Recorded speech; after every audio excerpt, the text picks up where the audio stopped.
order, If please. you didn't convince me.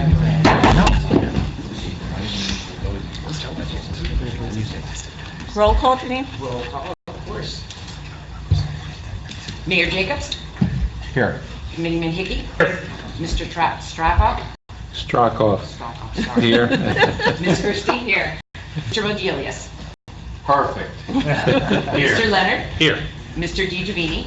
100% for saying it correct. You got it. Mr. Dupnick? Present. Mr. Travellini? Here. Ms. Patras? Here. Chairwoman Gotcha. Here. Very good. Okay, open public meeting? Adequate notice of this meeting of the Bedminster Township's Land Use Board was filed with the Township Clerk and sent to the Burnsville News and the Courier News and to all subscribers and posted at the Township Municipal Buildings, 1 Miller Lane, Bedminster, New Jersey, on January 11, 2019. Please stand for the flag salute. I pledge allegiance to the flag of the United States of America and to the republic for which it stands, one nation, under God, indivisible, with liberty and justice for all.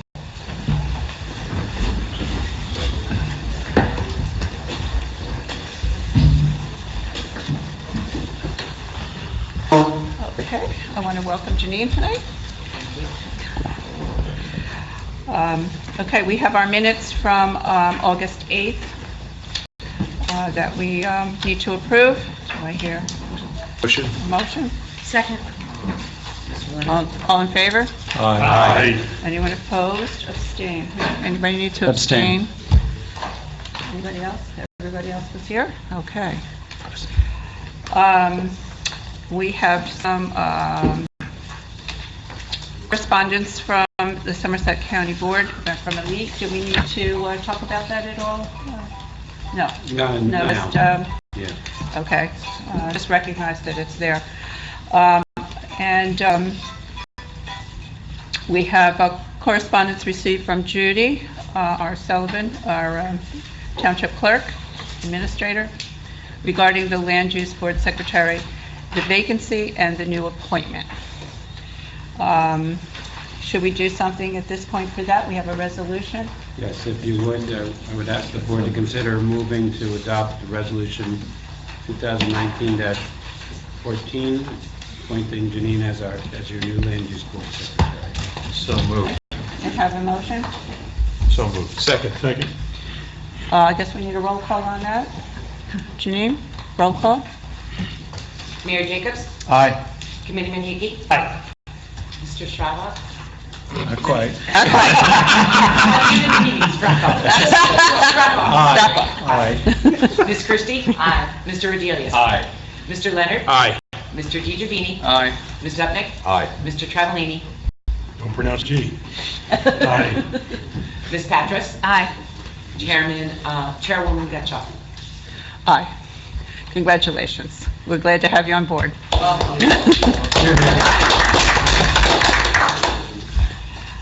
Okay, I think we can go, well, I guess I should open it up to the public. Is there anyone who would like to talk about something that's not on the agenda for tonight? Okay, seeing none, we'll close it to the public. And then we can go to our first hearing, Nervine Associates. Yeah. Lou needs to recuse himself from this application. He will come back at our second hearing. Good evening, board members. My name is Anthony Spacero. I'm an attorney in Chester. I represent Nervine Associates. I have one witness here this evening. I think you recognize him, Paul Fox with Caspar Engineering. This is an application for preliminary and final subdivision site plan approval with bulk variances. Maybe we can have the witness sworn. Yes, Mr. Fox, please raise your right hand. Do you swear or affirm to tell the truth, the whole truth, and nothing but the truth to help you God? And please state your name and address. Paul Fox, 13 Demont Place in Park Hills. We'll just confirm for the record that the board recognizes and accepts Mr. Paul Fox's qualifications as a professional engineer. And please go ahead, John. This is the big break, you know that? Mr. Fox, why don't you take us through this application and the plans and give us a summary, if you will?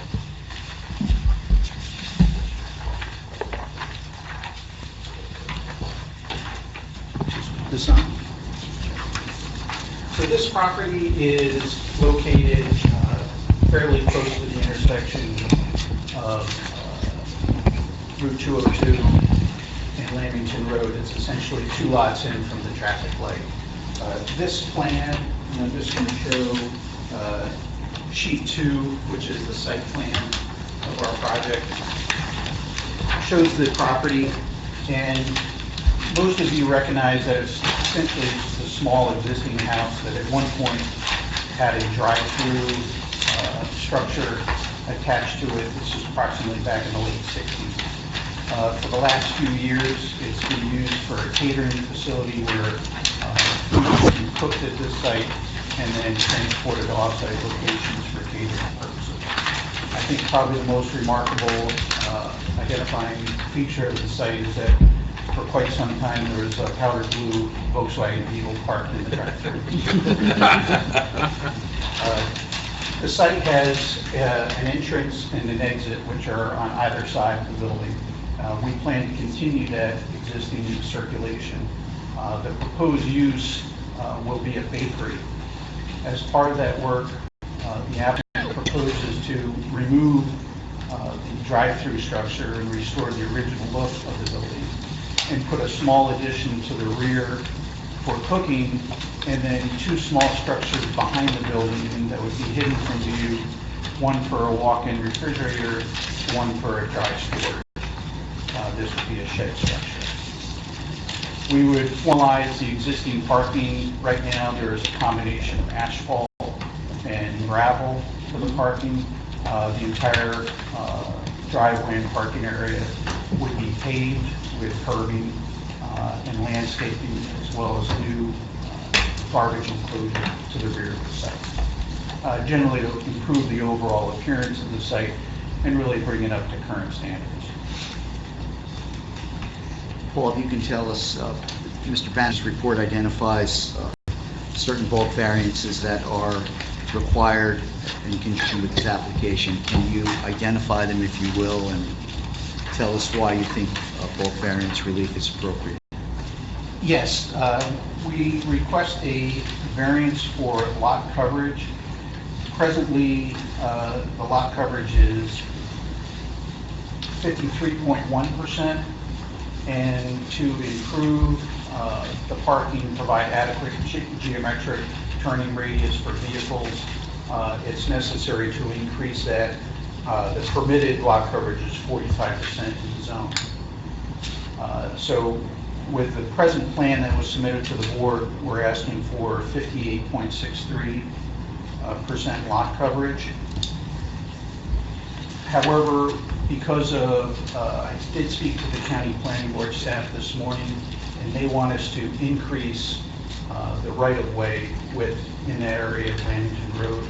Presently, it's 25 feet. They want us to increase that to 33 feet in the geometric center of the road, which is going to require moving that imaginary right-of-way line 10 feet closer to the building, unfortunately. So that slightly changes our lot coverage, where, I'm sorry, originally it was 56.39%. Now it's going to be slightly higher at 58.63%. Again, we're not changing any of the proposed improvements. It's simply the math changes because the lot becomes slightly smaller since the county wants a wider right-of-way. And while we're discussing the county, it's my understanding that they may want you to narrow the openings, the access and point for the properties. Is that Right, correct? they want us to change the turning radius in and out, so we agreed to satisfy them on that, just make some slight changes to the driveway openings. Yeah. Looking at Mr. Banish's report, the next variance that I see identified is for front yard setback. 30 feet is required, 14.74 exists, and prior to the additional dedication, 14.61 was proposed. How does that number change? Because again, the county wants to move the right-of-way line 10 foot closer to the building, that is reduced to 4.51 feet now. to the new entry vestibule that's going to be constructed in the front of the building. Is there any way to... Excuse me, can you just show us on your plan where that new right-of-way line would be? So right now, this is where the right-of-way line is the large dash line across the front lawn. And this is going to be moved back to pretty much even with where we're showing the new front walkway. So it changes significantly how much front setback there is between the right-of-way line and the building. Simply because what was originally was 25 feet to the right-of-way, they now want to expand that to 33 feet. But the setback to the curb is not going to change, correct? Right. The overall distance between the actual physical roadway and the structure is not going to change. It's just where the imaginary right-of-way line is. And the county is not suggesting or asking that you make any road improvements to widen the road here, are they? Not at all. So on paper, the setback changes, but in reality, what you see out in the field, the curb in relation to the building, that is not going to change. Exactly. And the front sidewalk is obviously outside of the setback. There's no setback. That is correct. How It will be out. far from the setback is it? It will be right at the edge. It'll be of the right at the setback, setback. Simply because now it's going to be so far from, they're putting the setback line, or the right-of-way line, so far from the curbing, it's impractical to think that they would ever widen the roadway that much, but unfortunately, we're stuck with meeting their demands. So on, Ann, your question is about the walkway that's That walkway in the front of the building? that's depicted, but coming to, and we may be jumping ahead, but to Mr. Banish's report, 4.2, a sidewalk should be provided along the frontage of this parcel to encourage safe pedestrian access. That would be completely separate from the walkway serving the building. The applicant agrees to install a sidewalk along the street. Okay, so that would be within the right-of-way, and that's, Yes, and that's completely permitted. okay. And the county has no objection to the construction of that sidewalk within what will be its right-of-way? I discussed that with them this morning, and they didn't have any concerns. Thank you. Frank, Any other Question for- questions on those issues before I move on to the other variances? question either for you or for Frank. If we're going to sidewalk in, isn't there a safe distance that the sidewalk needs to be off the curb? There's no specific design standard for that. It can either be right on the curb. Sometimes there's a grass strip in between. In this case, realistically, it's going to be a couple of feet behind the curb because they have a utility pole right there. It's going to have to be behind that, so it's probably going to be 3 feet behind the curb. There's no standard for that, though. No. Paul, the next variance that I see identified in Mr. Banish's report are parking spaces. 19 are required and 15 are proposed. In your professional opinion, will there be sufficient parking to serve the needs of this potential user? Yes, we actually did a site plan for the owner at a property in Liberty Corner where they have a bakery. And that has actually only about half the amount of parking that we're proposing here, and it operates satisfactorily without any issues. How many employees do they have? This would be anticipated to have 3 employees. Is there any parking that's designated for employee use only Not designated on the site plan, no. that you would encourage the applicant or the bakery operator to park in the rear of the property? Is that That's what I would anticipate. to the west of the garbage enclosure? Correct. In the north part of the site, immediately west of the garbage enclosure. And there's an entrance in the back there? I'm sorry? There's an entrance into the back For of the the building? employees, yes. For the employees? Exactly. Mhm. This variance identified as a planted buffer to parking, 20 feet is required and 5 to 15 is proposed. Maybe you can show on the plans where that planting buffer is and why you propose 5 to 15 feet of buffer as opposed Sure. to 20 feet. That's right in this area. The existing gravel parking is here, where we're simply going to be improving by putting curbing and pavement.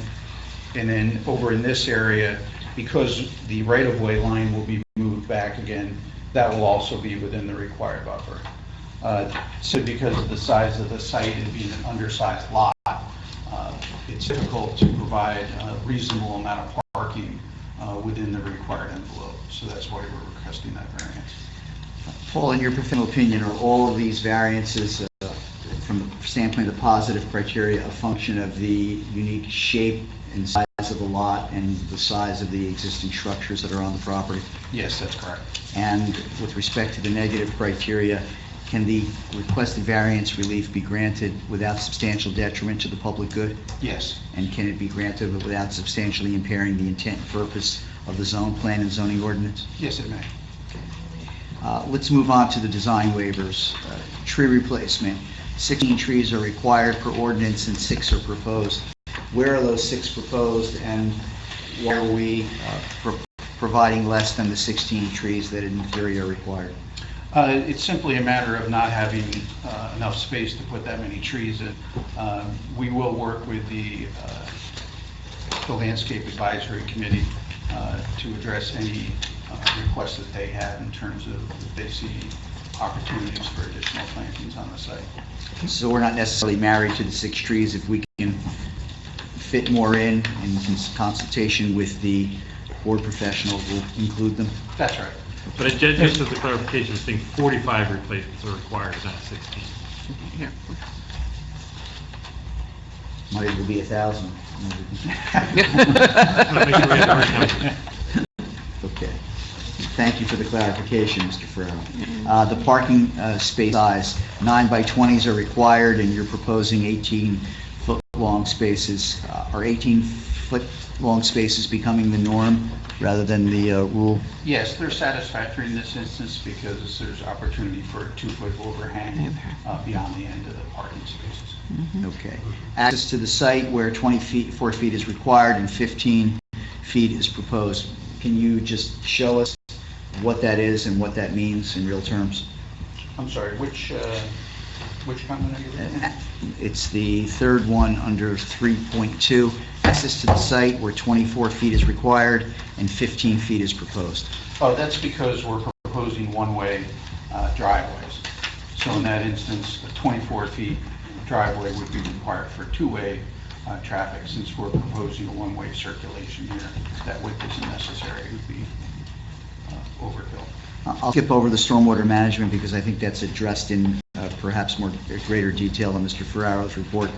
The Can you back up to the parking for a question? Sure. You're not using any wheel stops in conjunction with these 18-foot spots, are you? The screen that goes around the parking would serve as the wheel stop. Okay, so they wouldn't be further shortened by... Not at all. Okay. Not at all. Let me jump down, if I can, to point 4.5 in Mr. Banish's report. He's recommending additional shrub landscaping along the parking area to reduce potential headlight glare onto adjoining properties. Is that something we agree to? Yes. And that's subject to review and approval of the township planner and engineer? Yes, in the landscape committee. Okay. And with respect to signage, there's no signage included in the plans. It's my understanding that any signage proposed will have to secure separate permits for, and any signage will comply with ordinance requirements. That is correct. Mr. Banish, do you have any questions? I don't, thank you very much. Thank you. Let's move on to Mr. Ferraro's report, which is always more entertaining. Frank sets the bar pretty well. Down. Keep shots fired. Okay, all right. You have to judge the source. Mr. Ferraro should just remember I've been in Chester longer than he is, and I have several years on him. And I know where he lives. In any event, sheet 2, the second page, the first comment, it's recommended that stormwater management controls be installed to address increase in stormwater runoff. We agree to do that, subject to the engineer's review and approval. The grease trap, so items 2, we agree to. 3, we agree to. 4, 5. 5, there was a question as to footings below grade for the structure that was going to be, the shed structure that would be proposed in this location. Because it's over top of existing stormwater pipes that come through the site, Mr. Ferraro asked that I confirm there will be no footings for that structure. It's simply on a gravel pad. Number 6, installation sidewalks, that's something that we agree to do, subject to the engineer's review and approval. Yes, Flush curbs in number 7, we're willing to do that. yes. Signage, number 8, I think we addressed. Yes, this application and any action by this board is subject to county approval. Obviously, they've already weighed in. Can we go back to number 8? Sure. Freestanding building mounted sign, this is something about grade. Is there going to be a sign? Is there going to be a sign? The applicant would apply for the required approvals for a sign. At this point, they don't have any,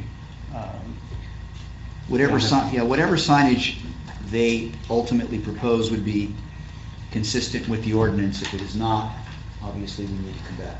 Does it need to be separately reflected on site But plan? generally, it gets shown on the site plan for no other reason. If it's a freestanding sign, there's often landscaping around the base.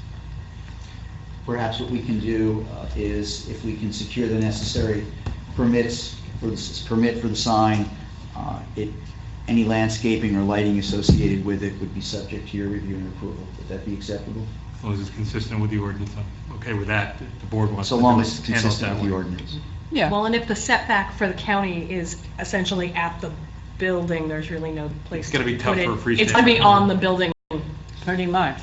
Yeah. Practically, I think or it in is. the back, Practically. which doesn't help you. So we're sort of caught between the crossfire of what Yeah. the county's going to require, but we'll comply with the county requirements and your ordinance requirements, and provided the signage is consistent with the ordinance, we certainly agree to any lighting or landscaping that your engineer may recommend. Is that acceptable to the board? Yes. as far as the rest of Mr. Ferraro's comments on page 2 and 3, we have no problem complying with those requirements. We do, the bottom of the second page references the fact that there are 45 replacement trees required, and we are requesting a waiver for that. We agree to reducing the height of the light, as noted on page 3, sheet 7, comments number 1, and will provide the storm sewer trench detail as requested. The explanation of the show kitchen and the working kitchen, it's my understanding that the architectural plans show what they call, and it's on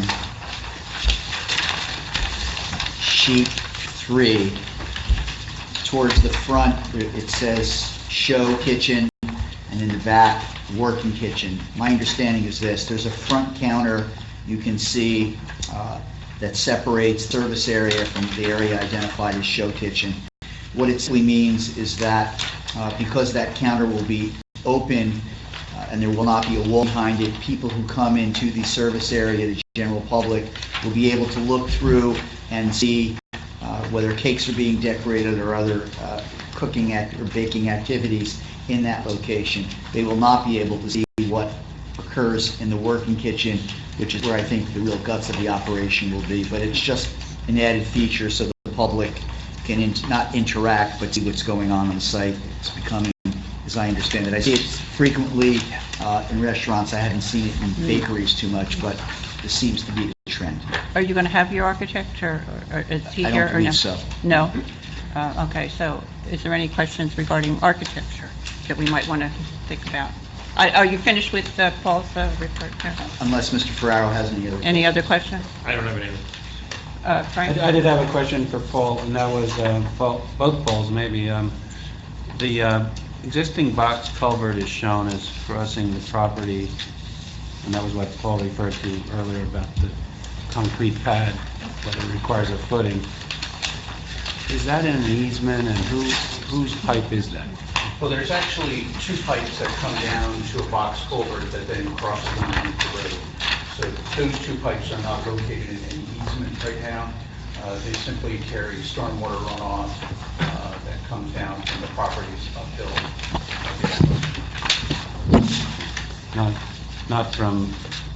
Not directly from Hillside? No. Okay. And so they're, I guess you might characterize them as sort of private drainage rights or something like that? That would be accurate. Okay. But the proposed dry storage structure Basically, you stay at, I guess that's probably in a yard area right now, right? Correct. So you're just going to do minor grading, put gravel down and put concrete on a pad on top of that existing grade, and then put this shed on top of it. I guess it's Right. some sort of dry storage structure like this. Is it a pre-manufactured shed like you just buy from Home Exactly. Depot or something like that? So you've placed that there, and you're satisfied that that won't damage, that activity won't damage the pipe underneath, the pipes underneath? Correct. There is currently an older shed over that pipe now. Okay. And there's no recorded easement that talks about getting anybody's permission to do things on the drainage pipes, over the drainage pipes? No, we obtained quite a few. No recorded drainage easement? Thank you. Mr. Fox, do you have anything else you want to add? No, unless the board has any questions. I just thought about the architectural, if anybody has any questions. We've seen those. It looks there's not a front door in the front elevation, so that you go in the side door, is that how you? It'll actually, so you would enter, we're building that new small entry vestibule in the front, and the entry to that is Oh, I actually from see. the side, Uh-huh. facing Route 206, the side of the vestibule that faces Thank you. 206. Oh, I see, okay, all right. Basically, that vestibule is only taking up half of where there's an existing overhang now, right? That's right, there's a big porch there Yeah. right now. Okay. Uh-huh, okay. And then the upstairs, I see there's a seating area. Right, there'll be a small seating area for people to have coffee and some baked goods.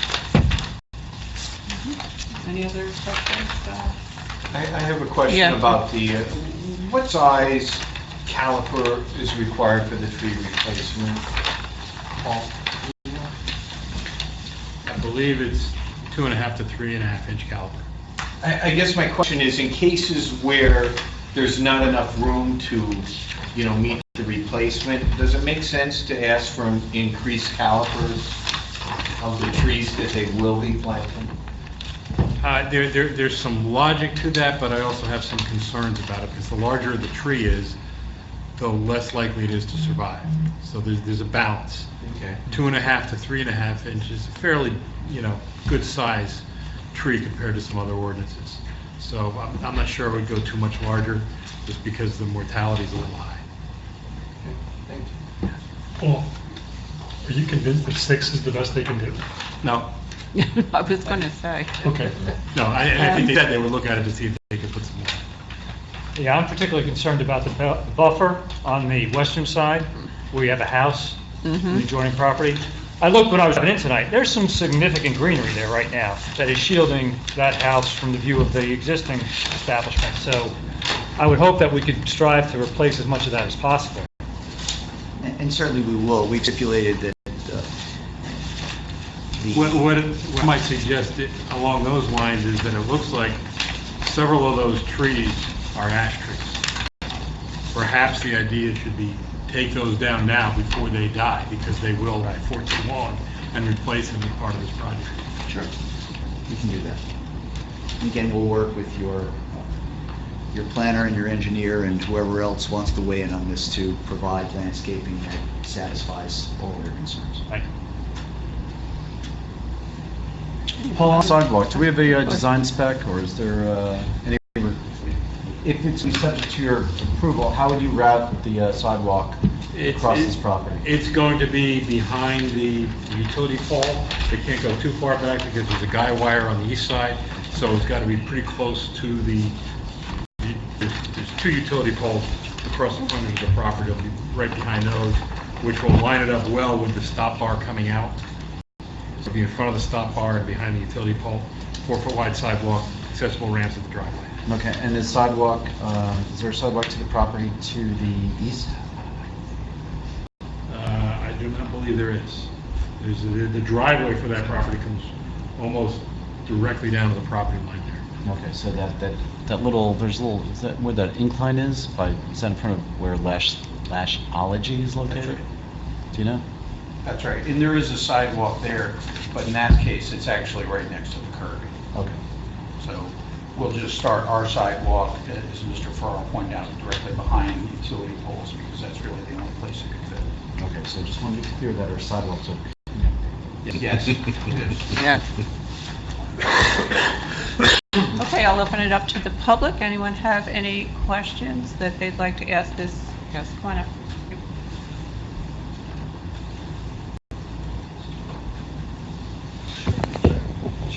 Good evening. Brian Haggerty, Fairview Drive, Bedminster. Mr. Hagerty, please raise your right hand. Do you swear or affirm to tell the truth, the whole truth, and nothing but the truth, so help you God? I do so swear. Madam Chairman, I don't think there's any other witness, so I might expedite things to get questions and comments now. Okay. If there's any other person besides Mr. Haggard who can be next. With regard to township zoning ordinances, and perhaps a mistake in my understanding, 13-502.3 waivers and exceptions, standards for relief waivers, etc.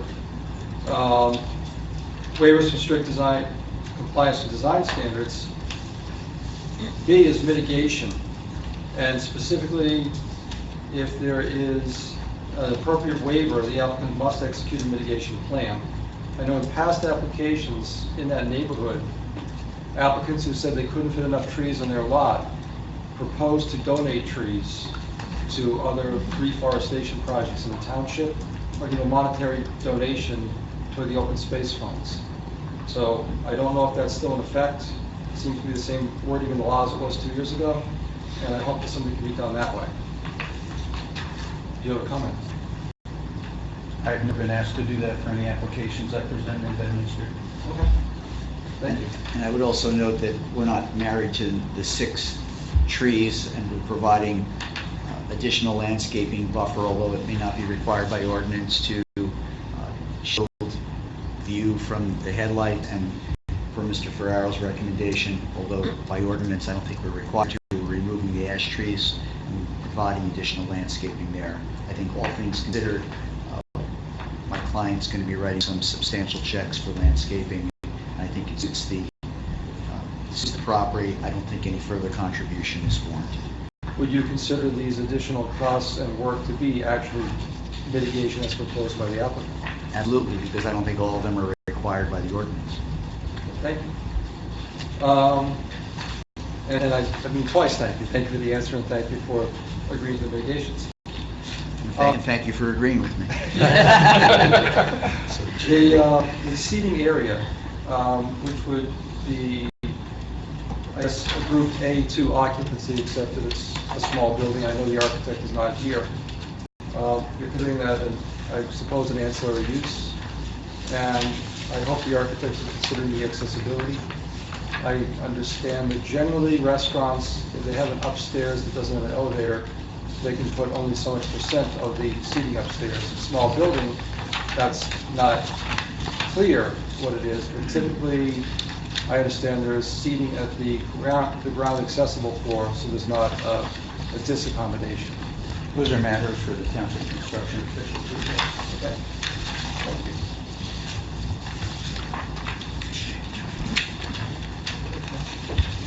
I believe, I can't read the drawing.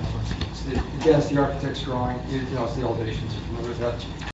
Can either of you tell me, or does anybody know, are those, what, gables, I guess, what the windows, do they have the little trim on them now? Or is that a change in the roof line? I guess this already was shown for historic preservation, and they recommended acceptance. Correct. And that's architectural details, so that could be changed.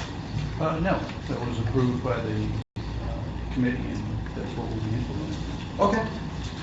And if I compare the civil drawing site plan with the elevations, it looks to me that the building is wider, east to west, than it is long, north to south, and that the addition is in the rear.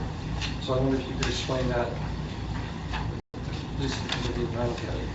Is this offset addition, or? That is a prior version of the plan when they were considering using the drive-through for the building expansion. Because of the location of the stormwater pipes, it was instead decided to put the addition behind the building. I see. Okay, so I got the file, so that's not there, and just, it goes back to that. Exactly. Thank you. I think Mr. Ferraro addressed. Any questions, bear with me. Yeah, well, I go on train ride to Hoboken every day.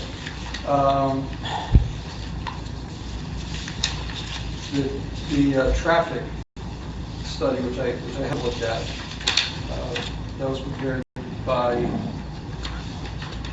there was a traffic study done. No, there wasn't a traffic study done. Because the use is as of right. Correct.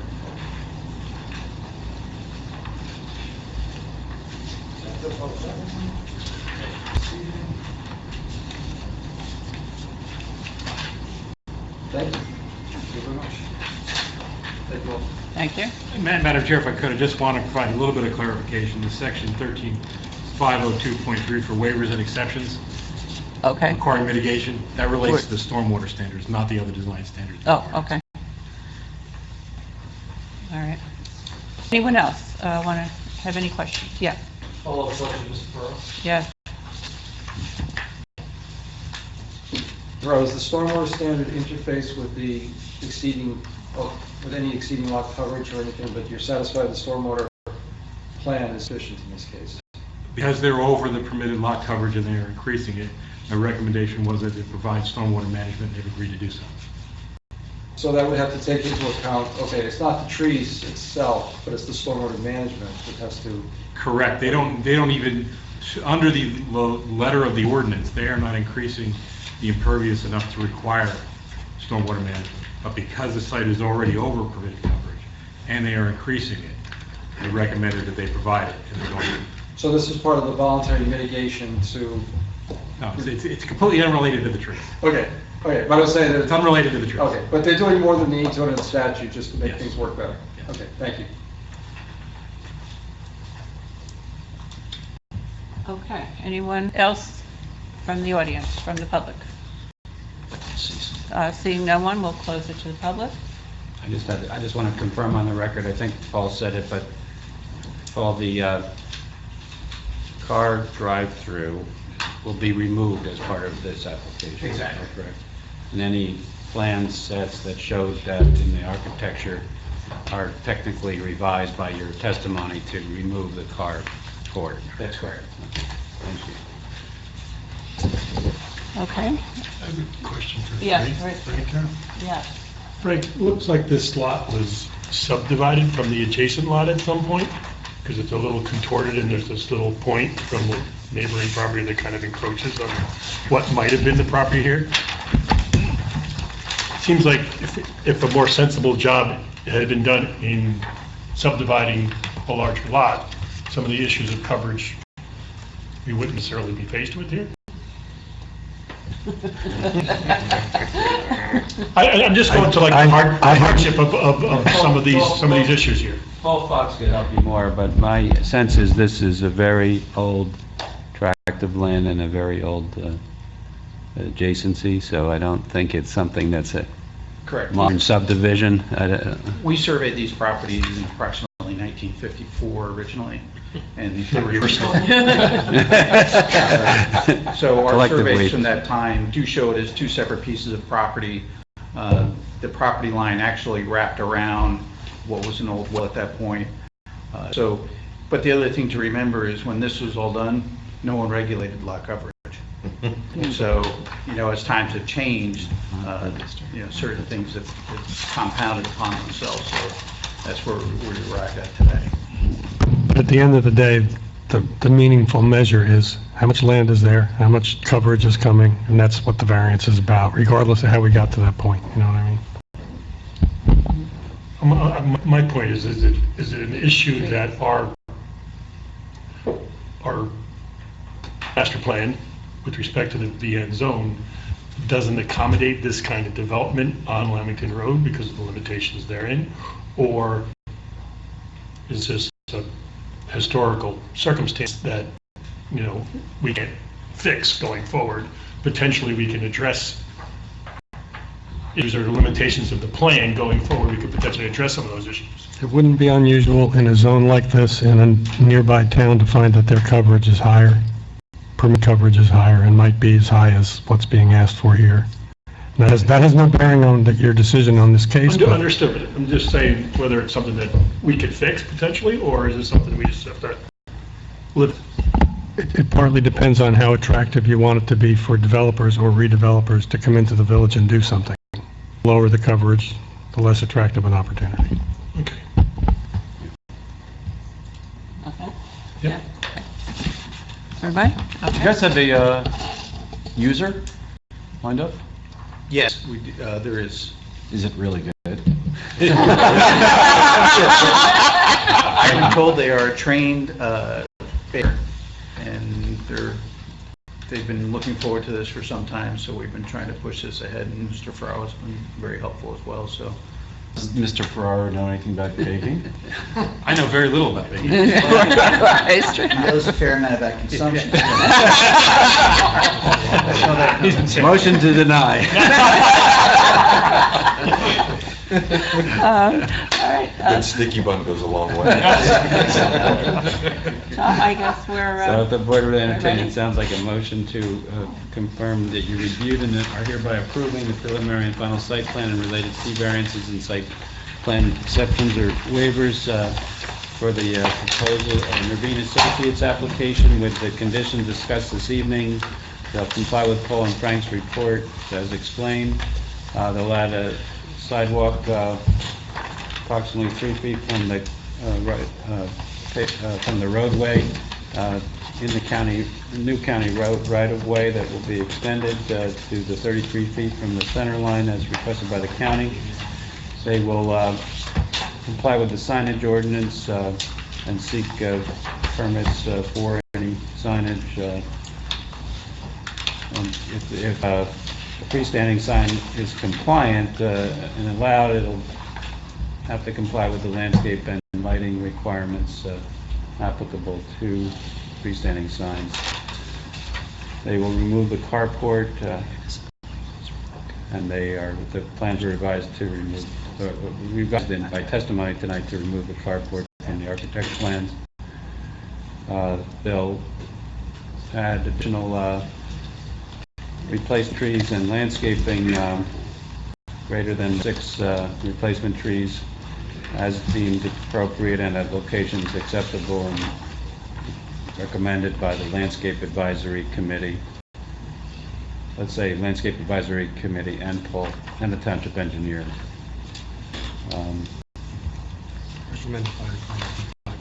Recommended by the committee and approved by Paul. Tom, one quick question. This comes back to Anna's comment, which was an excellent comment. Thank you, Anna. About the sign. So if there's no room to have a freestanding sign, the sign would be affixed to the structure or hanging from, does that it's change? not impossible to imagine in the 5 feet that they could have a sign that would be oriented perpendicular to the street line so that you'd read it. There's a path there. Yeah, There's a sidewalk The there. problem is the sidewalk is there. Right, oh, the front. There's a That sidewalk that sidewalk. goes across the front of the property, Yeah. so it's gonna be hard. And a sidewalk across the front of the building.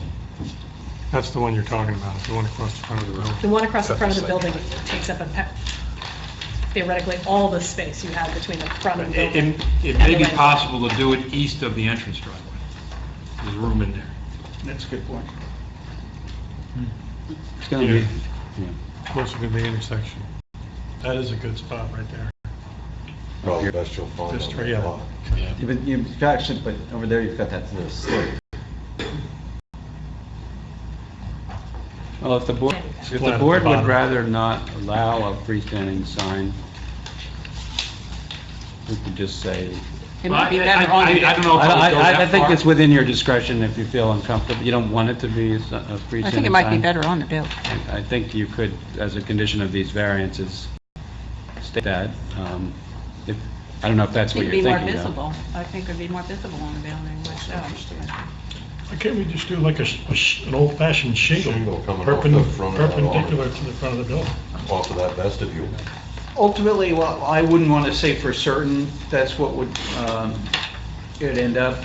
looking at the space constraints like we talked about, I think that will probably make the most sense, having a shingle off the side of the building. Would be the most visible and out of the way. Exactly, provides good visibility, doesn't get in the way of It's pedestrians. contextual too. with the Right. building. Yeah. I'm sorry? It fits nicely in the town. Yeah, I think I so, agree. yeah, I based agree. on what we've seen on some of the other structures. I wouldn't go so far as to prohibit it, but let's just, we'll leave that window open, but we have to Option. comply with the ordinance. Couple of We'll do that. options. No flag signs in the ground. No flag. No flags. Can we say that? No, No, but I did. Send Mr. Price. we're working on that. So are you then leaning towards no freestanding sign? I think we'd leave the option open. Yeah, I think we could still leave it, to their discretion, but, you know, according to the building. Subject to approval of the ordinance. Yeah. That's what I said in the we're- draft motion right now, so if you just add to that draft motion if you want to, but if there's a moving party, you just make the motion and a second and vote. So Okay. moved. Second. We need a roll call, Ken. Are you second that one? Okay. It's a race to the sticky bun. Right. So long as I can get a good strong cup of coffee with it, I'm in. Mayor Jacobs? Aye. Committeeman Hickey? Aye. Mr. Sprackle? Very nice. Ms. Christie? Aye. Mr. Rodriguez? Aye. Mr. Leonard? Aye. Mr. Zupnik? Aye. Mr. Aye. Travellini? Ms. Patras? Aye. Chairwoman Getchell? Aye. Thank you all very much. Congratulations. Thank you. Good evening. Good luck. Good luck.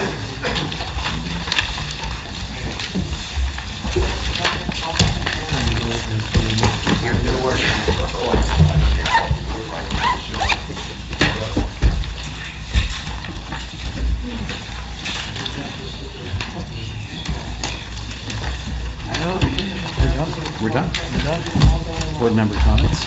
We'll be going back and forth and keep on going. Right across the street. And you'll have that. I know, I see. Cooking all day. Right across the street, bro. All right.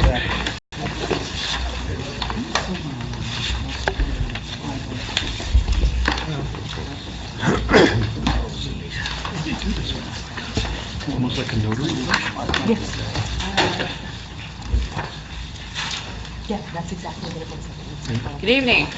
Good evening. Madam Chair, I think we're going to a Board of Adjustment. Oh, we are, So- and so we have to say goodbye to our, Yes. our committee people. Good evening, And our gentlemen. mayor. Good evening. Yes. Okay. Good night. Bye. Bye-bye. Good night.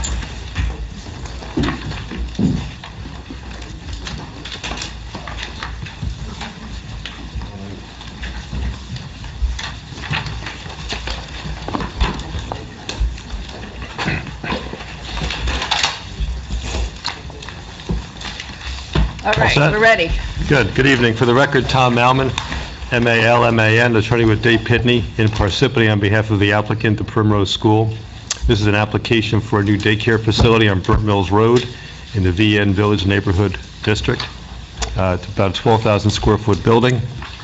We have a number of variances as well as part of the application, one of which is an FAR variance, which gives rise to the Board of Adjustment jurisdiction. Lot coverage variance, building size, signage, and we'll go through all of these as we go through the case tonight. We have 3 witnesses. If time permits, we'll hear from all of them. You know, Ron Kennedy, to my right, will be testifying as an engineer and a planner. We have a witness from Primrose itself and also our architect. So we have 3 witnesses for you. We'll see how late you want to go, but if we can get through all of them, we'll try and do that for you.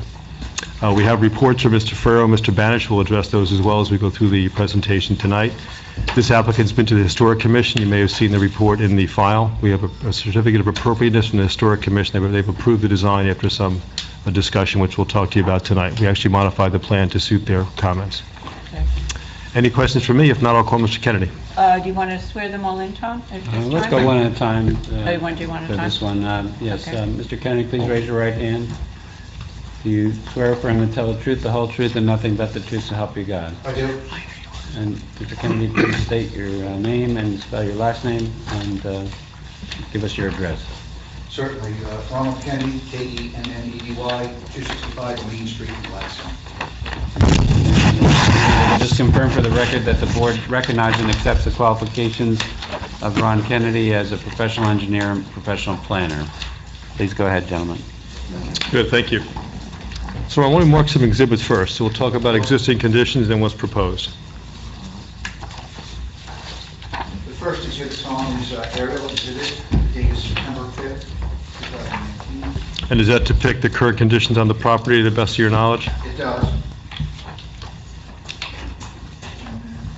On that, I want to do the neighborhood site plan rendering.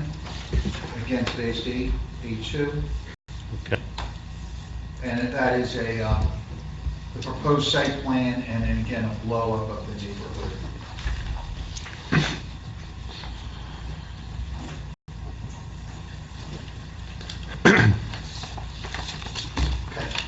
Good evening. So we're going to talk today about this property that is on Burnt Mills Road, and it is sandwiched between what is the old Burger King now and a Kiku restaurant on Burnt Mills Road on the east side.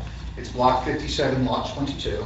It's 1.47 acres with the dedications to the county. It goes down to 1.42 acres. And it is generally, I'll say, a vacant lot. There's a small house on it with a driveway. At one time, there was a realtor office in there. I'm not sure that they're still there anymore, the sign's still up, but there was a realtor office one time in there. But it's on this exhibit, A1. To our right is the intersection of Burnt Mills Road, Washington Valley Road, and 202, 206. And then as I go across the bottom of the sheet, left to right is Burnt Mills Road. Plucking in the Way is on the left side of the sheet. It's a private road where there's 3 office buildings that wrap around, so where the Plucking is across from the Hills Development. The other features that are predominant around the neighborhood is across the street, there's 2 banks, one at the corner of Burnt Mills Road and Route 202, 206, and the other one is across from this property as part of the original Bedminster 1 campus. It's all tied to that large lot with the larger office building that wraps around from Burnt Mills Road and goes down to 202, 206 by 78. Off to the left side of the sheet is what was the old Pluckerman School that's now part of the park system. That's to the left side of the sheet. And then we have, just to the left of this site, the old Burger King restaurant that is now vacant. To the right side is Kiku Restaurant that has a building close to the road, a driveway, and just their parking to the back. There's a nail salon that's to that side, Annie's Deli, and then all the way at the intersection is Colonial Liquors. So that's the frontage along the road. And then as we turn up 202, 206, there's a series of smaller buildings. I believe they were before you were born the last year or They have been. renovations. You get to the old, I call it still the red building, the Bergdorf building. I'm not sure exactly what it's called today, but that's the historic building that was there for years. And then to the rear of the property is the Pluckerman Presbyterian Church, 200-something years, that's been there with the larger parking lot that you see on the upper side of the sheet. The site itself that you see here is about half lawn area and half tree. Again, the house is up on the upper right side of the sheet, or the property itself, relatively close to the road, has a driveway to the right of that. For the most part, it's wooded, except for the house in that one area. 2.5-story building that's on there. The site itself is, I'm going to say, high and dry. There's no wetlands, there's no floodplains, there's no steep slopes, relatively flat site. It generally drains all from the high side of the rear property line and goes directly towards Burnt Mills Road.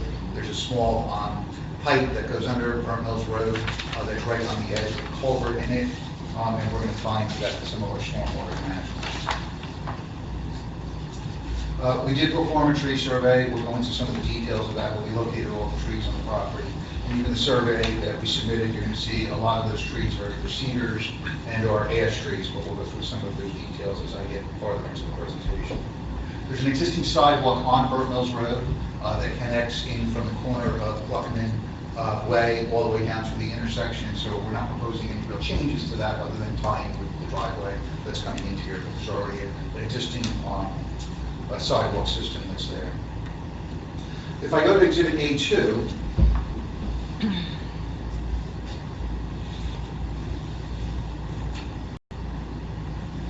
And again, it's the same view, the same image, I just zoomed it in a little farther, and I put the proposed improvements to the property that we're proposing. So in the center of this exhibit is the outline of the property, and again, it shows the streetscape from the intersection of Route 206 Burke Mills Road down to Pluckerman Way. And you can see the improvements that we're proposing actually are around the property itself. So the building itself that's proposed is a single-story daycare center. And we're going to have someone from the operations talk about the details of that, but the general overview. It's a one-story building. It has a series of classrooms in it. There's a series of play structures outside, and basically 4 buildings, depending on the age of the child that would be in there. And the building itself is a total of 12,214 square foot. We designed this where the frontage is on the small access facing Burke Mills Road. Primary reason is to get that scale down smaller to the street and get it more consistent with some of the other buildings on the street, some of the dimensions of some of the features down there. And then make it skinnier to the rear. And then you'll see the parking that is a pretty simple parking layout. We have a driveway cut to Burke Mills Road. It's two-way traffic, 24-foot wide, to your standards. And we have a total of 47 parking spaces that are being proposed. When I go into the next exhibit, which I haven't labeled, A3. A3, right. And that is entitled Site Plan Rendering. Today's date on it.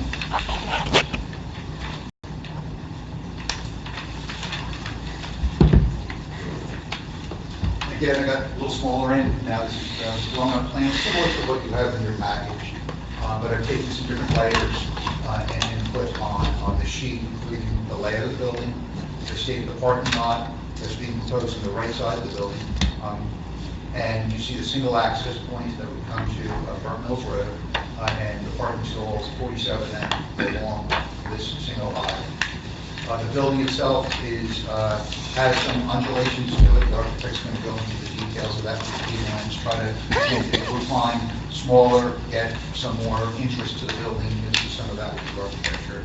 But bringing, consistent with the VN zone, bringing the building up closer to the road. And the setback itself is pretty close to the road. It's consistent with the ordinance, and it's set back at, it's 40 feet from the road. Where your ordinance would go down to 25 foot, so we're close to the front, but we're still about 40 feet from the road.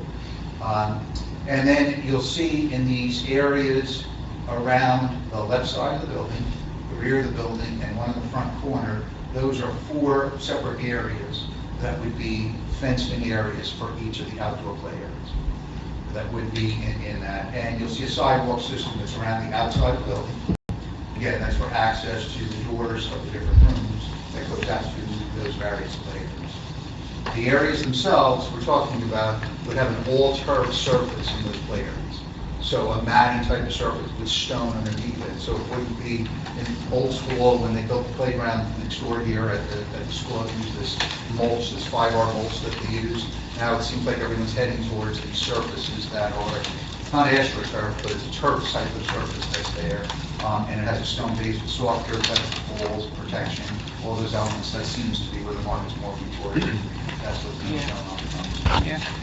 But there'll be a series of fences around each one of these areas, so it would gain access. And each of those play area structures would graduate in size and elements that would be appropriate more for a toddler versus someone that would be 5 years old.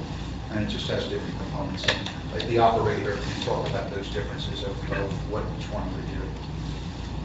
As far as the building itself and the grading of it is fairly simple, relatively flat site. We have a small retaining wall that's in the front corner of the building. Stormwater will be handled with underground pipes that would be in the rear of the building. There'll also be a series of recharge areas for that to comply with your standards. There's a pretty comprehensive stormwater management plan that's been submitted from Mr. Burrow. A number of comments that we have to address with them, but they're achievable. The good news with this is that we can all discharge everything out to the county on a pipe system that's there. We've had to analyze that based on no impact to that county system at all. And besides, you and your town engineer reviewing it, we'll go through a completely thorough review with stormwater management through the county. And we'll make sure that we're fully compliant as well as potential engineers to those state standards. The site itself has two ADA parking spaces that are required. With the new grading requirements of those two, will be accessible in the building. Again, the building's pretty simple, it's all one story from that standpoint. New service connections for sewer, water will all be brought into the site. The old service connections themselves for the house would be appropriate for this use. Building would likely be sprinklered, and there'll be fire department connections to the building. One item that, and Mr. Farrell, we showed it on a plan, is the requirements from the water company are requiring these, what they're calling hot boxes. We don't know the details of the design yet, but some of the boxes, not on this site, but a couple of other sites that are very near this town, are the size of cars, okay, that are being required lately from a requirement. And what's the hot box? All it is a piping valve system that comes out of the ground, okay, has valves in it, comes down. It used to be buried in underground vaults, concrete vaults. The new criteria, I'm not sure if it's for the state, but certainly New Jersey American Water Company, which is the whole central Jersey area now, requires us to come out of the ground, and they can't be in the ground. Because it freezes in the winter, they have to be enclosed with a box that has a small heater in it for these hot boxes. So not just this application, but I'm going to say any other commercial application that has a sprinkler system in their building are going to start requiring these. So Mr. Farrar can talk about how he's dealing it with his and other towns, but I know in Burnsville it's become a real big deal on a specific application. I don't think it'll be that large on this, but I still don't know what that detail will be.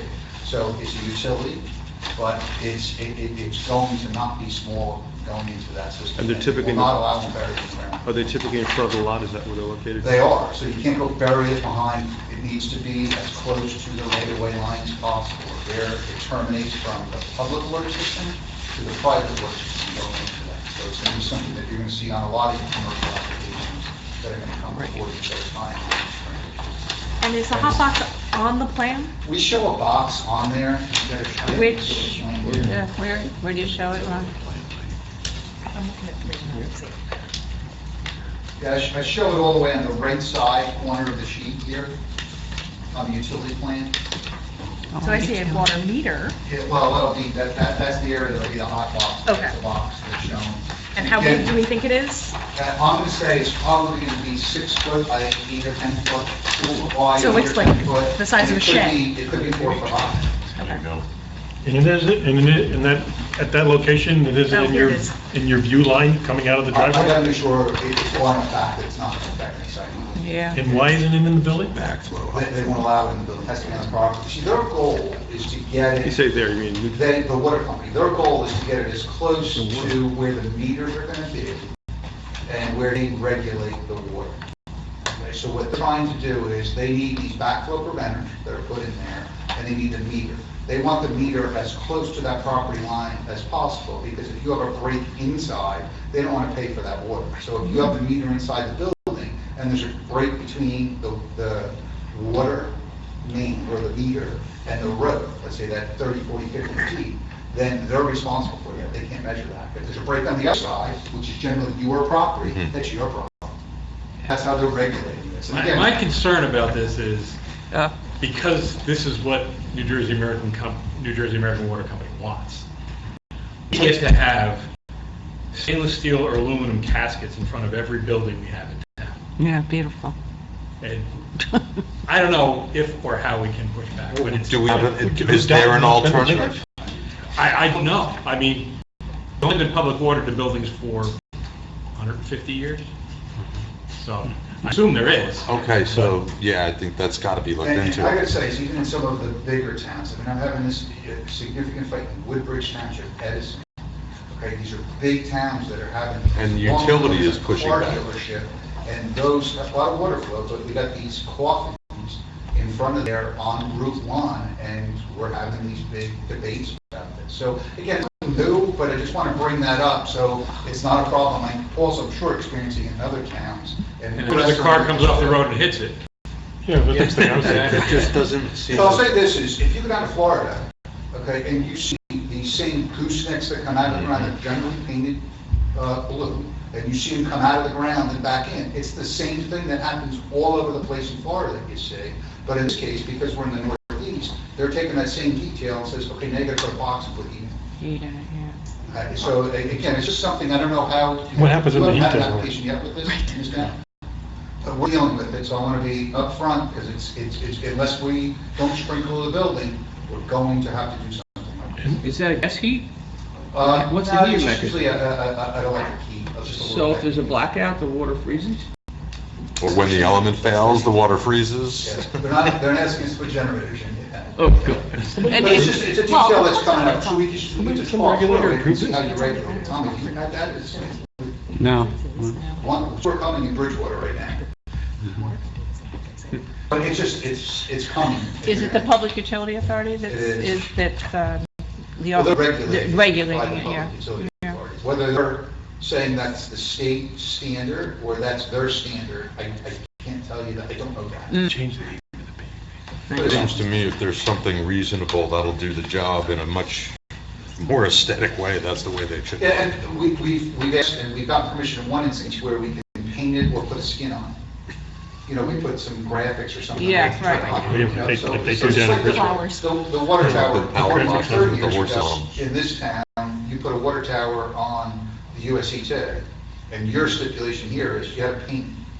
And there's trees that are painted on the water tower that you can't even see now, that you approved, I forget how many years ago, up on where Hamilton Farm Golf Club is now, that you put trees on. It was the same one over in Peacock, and they made a paint for the water tower. Bridgewater puts film on So you their could put some transmitters. graphics to minimize it, but they allow that. So that could be something else that you could do to try to minimize it. In any event, that's something that we're gonna have to deal with at some point with this, any approvals. Signage, we're proposing 2 signs for this project. The first one is the standard sign in the front driveway, that's the monument sign, and that is just to the west of the driveway entrance. And you can see that in the details on that. The sign itself is a brick pedestal sign, and inside has the name of Primrose and their logo in there. That sign is over the square footage that's allowed, and I'll go through the details of that when I just do a review of the variances that we're talking about. There's also a sign from a graphic standpoint that is put on the gable end right over the top of the entrance, and you'll see that when the architect presents. Then on the gable end, they just put in a rosette that they have on the gable, they put their logo, Primrose, with their logo in there, and you'll see that on the plans. So you'll see that, again, it's not to the public side, it's truly from the parking lot walking into the building, but it's another sign that they're requesting for that. Your zone only allows one sign, and this would be actually a second sign. And where would it be? It would be actually on the gable end, on the east side of elevation, that faces 202, 206, and right over the main entrance into the building where the students and the teachers and the parents would walk in. It's just on top of that. Sort of facing the parking lot, right? Facing the parking lot. Okay. And can I go back to the other sign? So can we find a way to put this water box at the base of this sign and hide the water box as a sign feature? You're going to have the brick sign. You could perhaps... That's interesting.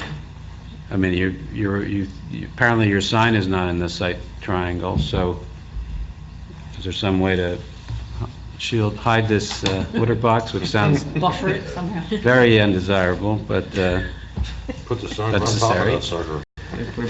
And I take it you have to build this for the water company, right? Because they're not going to do your plumbing.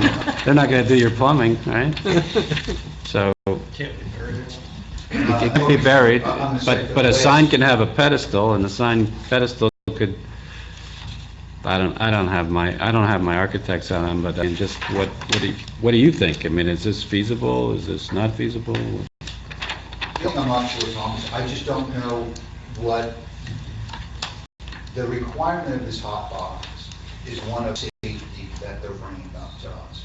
And there used to be these pits in the ground.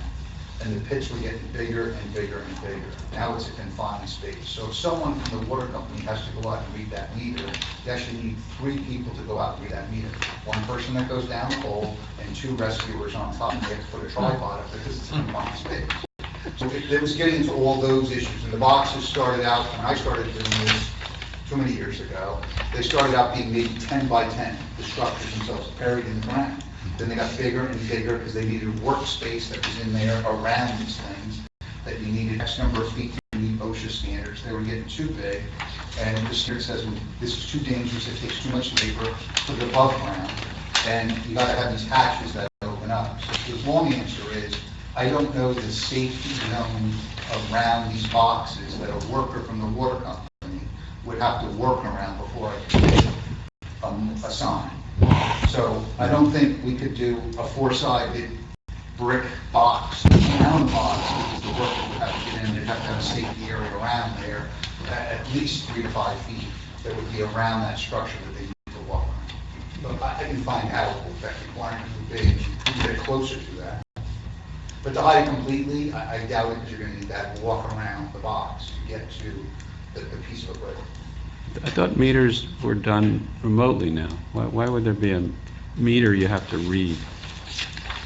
As far as I know, everybody's using a remote read on meters. Is this a special meter that just does fire flows or something like that? Well, it's both domestic and fire, but it's a bigger meter. You're talking about 6-inch meters or 8-inch meters that are going into these buildings now. But aren't But they can all be read remote. I mean, everybody's They remote. still have to go in and maintain them and fix them. It's still the water company's meter. Oh, and they still have to replace those meters every couple of years, right? I mean, they don't, because they come into my house, I know. Ron, this Okay, is so- because the building's sprinkled, is that what I heard? That's Yeah. what's causing, this for the most part. The building's not sprinkled, and that's where on these larger commercial buildings, they're all sprinkled. Right. This one, because of the combination, not only its size, but primarily the use, with the kids being in there, you're gonna You have sprinkle sprinklers. this building. That's what's causing the sprinkling. Okay. But what do you mean by get around it? I mean, wouldn't you just have to look at, like, I can imagine, like, you take off the whole box to look at it?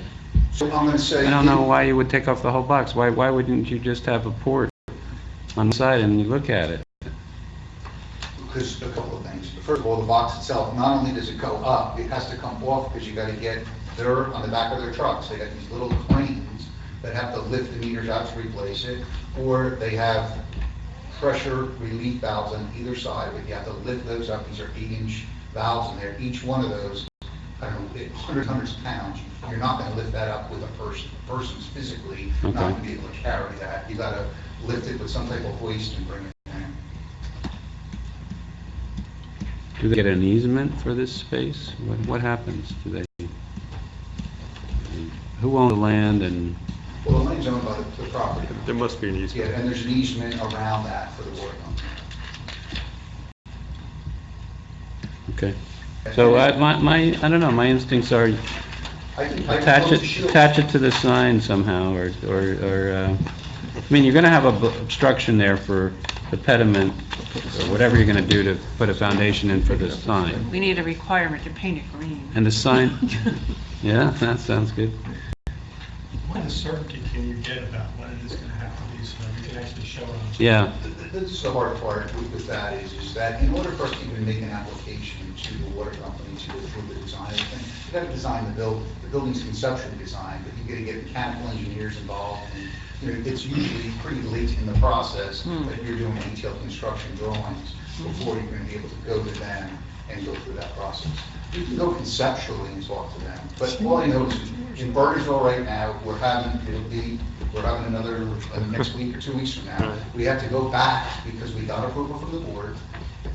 For not that, the box went in, and all of a sudden, it's a bigger box now, it's a much bigger project that's going on there. But now, we have an issue back with the board, that they have to go back and appear before the board about this one. And get variances for that. So it's an issue that. yeah, maybe we're gonna have to keep jurisdiction of this.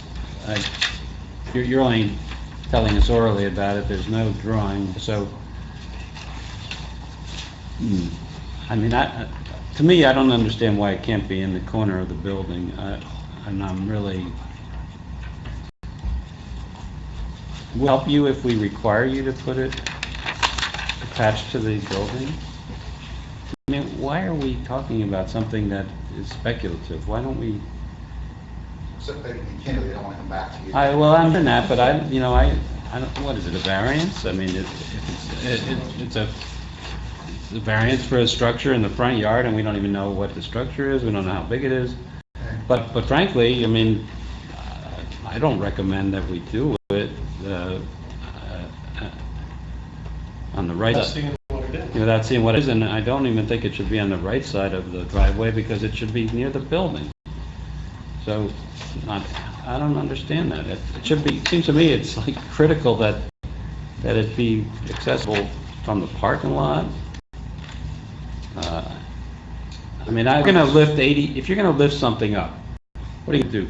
Drive a utility truck onto the garage? It looks like your landscape plan goes right up to that thing. It does. Trees all around it. They want it as close to the right of way. They want it on the right of way. That's where their objective is. Because they want to be able to reach from the road to get it. Because in the most part, if the right of way is only, 10 foot or 8 foot off the physical pavement, they can reach with their lift and get away from Boy, it's a lot easier to reach it from the parking lot than it is it. from... It could be, but typically you don't get an easement to go into the parking lot to do it. They practically do it that way. That's another condition.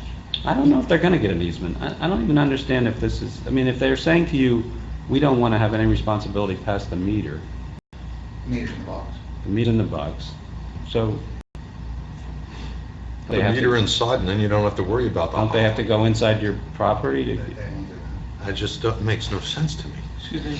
So again, for this, I don't want to get stuck on it. Yeah. We'll get clarity to it Okay. and deal with that. If we don't deal with that tonight, we'll get clarity. It's no different than if on a project like this, all the new electric service is going to be underground. It's likely that there's going to be a transformer probably the size of this podium that I'm on right now, maybe a little bigger than that would be placed on it. Okay, and that's something that you generally don't regulate. You don't come back and say, that's a structure, and it doesn't meet our setback for the side or rear yard. And if I drive in the Pluckham Village, I go to Bedminster Village, they're all over the place at this size. This thing is just bigger, and it's not dark green like all the other transformers are, and it just doesn't meld into the landscape. It's bigger, it's a coffin, and there are all these, polished stainless steel or that are there, and they stick out. So we're having these... So that's really the gist of this? Is it because the electric company does it, the water company thinks they can do it? And Verizon does it too with their boxes for high-speed TV. But it's, it's just these utilities that are now asking for more and more things. They're showing up on site plans, they're bigger, and, towns are trying to deal with this how to regulate, and they can. This is so new, there's no precedent. They can't give you a half a dozen buildings similarly sized with a modeled box? Again, when we go to talk to them, I haven't on this project, but when we do, they're going to want all the detailed calculations of our sprinkler system. So I'd have to go start, go into that detail of how they process things. And I probably have 24 of these going on right now. Okay, and generally they're on bigger facilities that will be on there. But I can get some specs on it. And your client has to just, for all this consulting and all this design work, without even an approval? That's the issue. That's why they're not going to go design the sprinkler systems to the building to go talk to the water company, because we don't even have any entitlements at all. Just for context, I don't think this is a state requirement. I work for a couple of municipalities that have their own water companies, and they do not require hot boxes. It's just... So this is a local utility trying to muscle it New up. Jersey American Water. Right. I'm trying to create the biggest wave in land use here, but, we are talking about something that is, as soon as it goes in, the phones will be ringing off the hook. How do we allow that in the historic district? But we do The big appreciate... shiny silver box? I very much appreciate Mr. Kennedy telling the board about the prospect, because it's better to know now than it is to learn later after it's built. But it's in the Yeah. ground. And candidly, most of the ones I'm having now are, we didn't deal with it at all during the approval design process, and it was into a year of construction when these things were negotiated, and they're up. So the approvals are gone, the board that heard it has probably moved on some of those members, and now we've got these boxes that are sitting there, and Paul's getting the phone call of his position, and we're getting phone calls, how can you do this, how can it happen? And I can't make it go away by just putting a cupola on top of it and say it's a nice. Fancy windows. Sounds like an improvement. What's the biggest one you? A well house, I guess we're gonna have for the water company. The biggest one, and it's close to here, in Bernardsville, go up Claremont Road, in front of that beautifully approved church that's getting converted into the high-end residential. Right. Yeah, townhouse, Units yeah. there. 20 units. It's 28, okay. No, 22. And that box is sitting right in the front, high on the landscape there, and everyone's driving by going, what the heck? So Tom and I are both working on this, we gotta go back to the board now, and they don't know what to do. Paul's other, partners dealing with it, it's like, what do we do? So there's issues with that, so that's, we're trying to bring it up, because it's something that we can try to work through. Why don't we move on for now? I Yeah. understand it's an issue, and I think it was good to bring it up. Okay. Did you mention the trash enclosure, Ron? I mean, you may have skipped over I that. can talk about that. The trash, this is not as exciting. The trash is enclosures in the back, and that's going to be in brick. It's pretty detailed. It's more than just the cheap fence that you put around that. So you see details on our plan that they have for the Primrose standard is a brick enclosure with some gates in the front. I had to turn around the area for that vehicle, backing in. Paul had a comment about that. I have to model it to see if that increase at all, get that truck turned around. But that's being proposed as well. Landscaping, we have a pretty detailed landscaping plan that's proposed around the perimeter of the property for the most part. Inside the areas that are the play areas, the outside play areas. We're not proposing a lot of landscaping in there. We're proposing roots, the trees, weeds, all those other things that there's not stuff in there. When we go and apply... Brian, excuse me. Just opposite the front entrance in the driveway, I mean, in the park area, there's sort of a little structure there. Where's that, right on this side? No, the main entrance is the little bump there, and go to the right, Okay.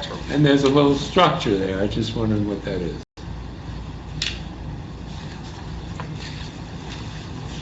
On the other side of the parking lot right here? Right there, where your finger is, on my plan. That's an island, and it's right. This is the curb island, yeah. It's just an island, for your standards, and then I have a tree that's located in there. Ah, okay. I thought that's some No, you have every X 10 number of foot high spaces. building. Every X number of parking spaces, your ordinance requires an island, a landscape island, so I have landscaping other than a tree. Very good, thank you. In the tree study that we did, we looked at all the trees on the property, they're listed on the plan. It shows that we're removing 68 trees, and with your calculations of 400 tree replacement requirement, we're showing on the plan right now 68 replacement trees. That's the larger trees, deciduous trees that are there, not all the landscaping, shrubs and the lower stuff, but the trees themselves that are there. 68 are removed. We're proposing 93 trees that are in there. Like any other approval in Bedminster, we'll work with the landscape committee on those. And again, with reason, we'll add more landscaping into these areas. But when I looked at the requirement of 400 of the replacement, I went back and looked at our criteria, and of that, of the 68 trees that we're removing, more than half of them are ashes and or cedars. So if I remove those, just theoretically, remove those from the calculation, it comes down more than half to 180 trees being replaced. But the ashes are there, we know they're going to go, some of them are in bad shape already. There's a fair amount of ashes. The more of the trees on the property that we surveyed are either ashes or cedar trees. So we are looking to replace as many of those on the property now. We have 93 shown on the plan. Lighting, we have a lighting plan.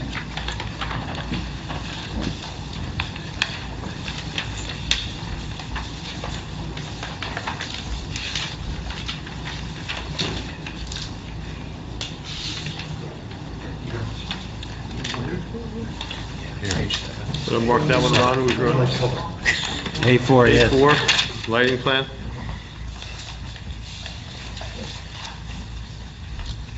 Lighting exhibit and the changes to this date. And again, I'm going to say it's pretty straightforward parking lot. It's pretty easy to light this. You have poles that are around the perimeter of the parking lot itself. According to your standards for 16-foot high poles, will be downward light, dark sky compliant. The only comment that we did get from Mr. Ferraro is that this is part of the area where you selected a certain fixture that you want as a lantern type fixture with downlighting.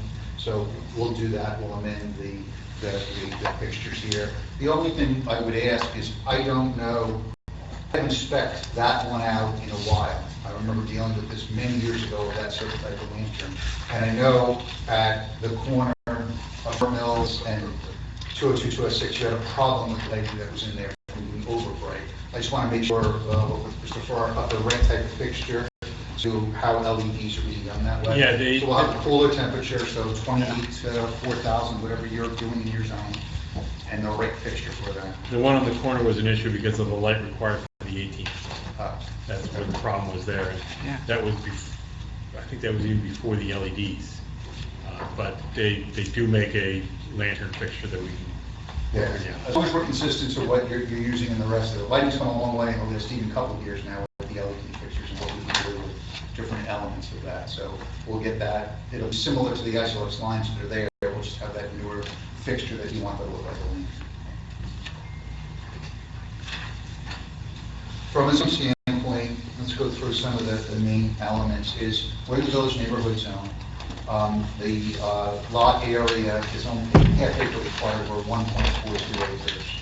All of the bulk dimensional standards, as far as lot frontage, lot width, lot depth, the building, the principal building setbacks, the accessory building setbacks, all comply. We comply with all those standards. There's not an issue with that.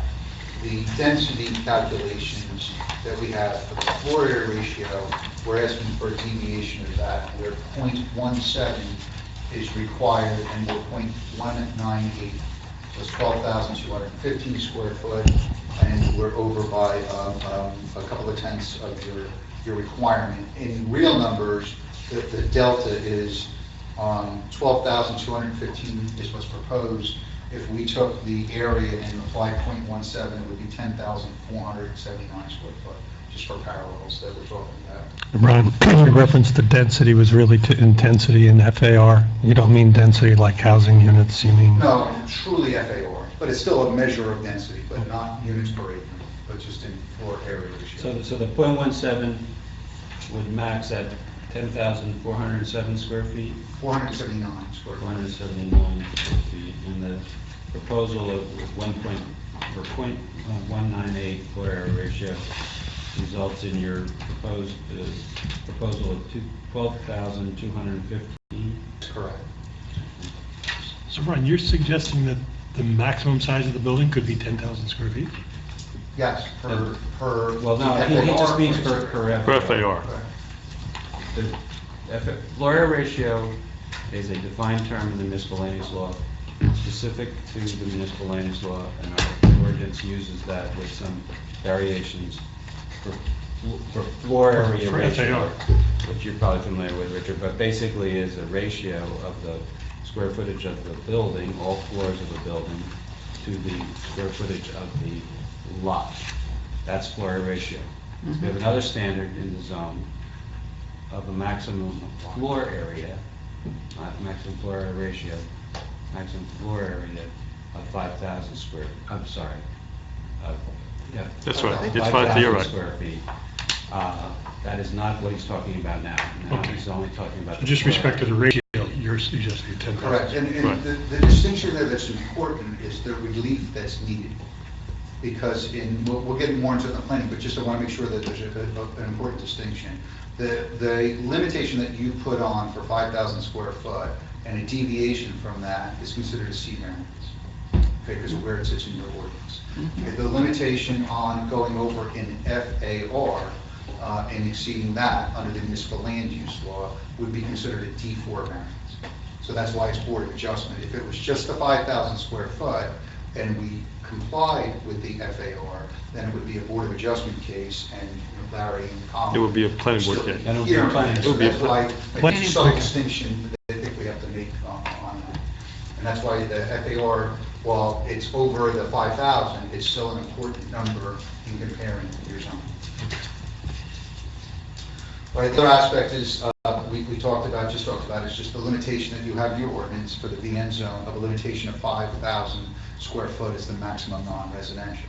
So this acreage here is 1.42 acres, okay, which in the VN zone is probably one of the largest pieces of property, a single piece of property in the VN zone, in probably the Bedminster Village as well as the Putnam Village. But just taking that to another element, if it was 4 acres of land that was there, that 5,000 square foot would still be a limit. Right. Okay, so it doesn't matter, I'll be complying with FAR. If you acquired the Burger King site even, 5,000 would still be the limitation. 5,000, you know, and combine the 2 lots, 5,000 would be the limit. So that was something that you put in there, but again, when you get to larger lot sizes, that becomes quite, penalty driven for the larger lots. And, in many cases, if this was a different use and I was trying to maximize the development here, I'd subdivide, go 1.5 acres, I can get 3 lots. And I can build 5,000 square foot, if the FAR worked, I could theoretically build 5,000 square foot on each lot. So there's ways that, you can do certain things, but the way it's written now in your ordinance, you have an FAR criteria, and you have a maximum building lot, or the size of building criteria. 2 different things. All right, lot coverage, another criteria is you have 40% in the zone. This plan shows 52.7%, so we're asking for relief on that. As far as the height of the building, we'll comply with that. Can you stop there for a second? Sure. You mentioned this material that you're using for the play lots and such, and that's not considered coverage, Paul? Oh, Paul's going to say It's considered coverage. Yeah. So I'm going to show you that calculation too. So when I add that, I can say it now too, is when it's 52, without that, it's 52.7. When I add the cover, that in there, that Paul had suggested, that synthetic material in there, then it would go up to 72.2%. So when you add those 4 zones behind it. And you wouldn't, and if you were to equivocate the material that you're using with pea gravel or something like that, Paul would still consider it coverage, correct? Yes. But if I put mulch in, likely not. If I put grass in, no. No, yes, of course. Yeah, but it gets to those materials now. So typically in the past is mulch wouldn't count. So if I put fiber that used to be the popular thing 15 years ago, that's what the Parkland, the Mr. School was originally done with, that wouldn't count. If I put pea gravel, you have interpreted your ordinance that would count. If I put this synthetic turf on there. So you're going to give me like perk numbers in a minute? What's that? You're going to give us percolation numbers in a minute? Well, I say this, is that all underneath all that space, that's where detention basins are. So underneath that material, which is porous, but again, you call it lot coverage, you don't call it impervious coverage. It's not whether it's pervious or not. You define yours uniquely and call it lot coverage. So any space that's under there from a stormwater standpoint, that'll all drain through, and all underneath that area is stone and piping that is our stormwater management system under that same area. Okay. But as far as intensity of development from a lot coverage standpoint, it would count in that. The definition of lot coverage says lot coverage shall also include the area covered by all decks, patios, and unpaved stone or other semi-pervious surfaces. It's pretty broad. So Ron, the percentage after you include the turf area is 72%? 72.2. With those 4, again, those 4 areas that we're talking here. You mentioned the signs before, Ron, just repeat the variance for the signs. I can. So again, there's 2 elements of the signs that are compliant. The first one is 13405-8C, and that's just the number of signs. We have 1 freestanding sign, and we have 1 sign that's on the side of the building. Your zone, the end zone says 1. Okay, so that's 1 freely. And the second is the square footage. So the 13, I think it's the same section, 13.405 405-8C. It says the sign shall not exceed 8 square foot. So if we count up the area of the sign, it's 22.14 square foot, that's the monument sign. And the sign that sits on the rosette of the building is 9 square feet. What's the monument size? 22.1. And you'll see the detail that includes the placard that says Primrose, and then there's a little detail that's on top of it, the detail. We Yeah. include that in the calculation. Ron, while we're on signs, can I ask you? For us as a board to approve such an increase in sign size, what's the justification, the reason that we would even consider that? I'll do the proof. It's the entrance to a use, okay, that is predominantly a in and out entrance onto the deck.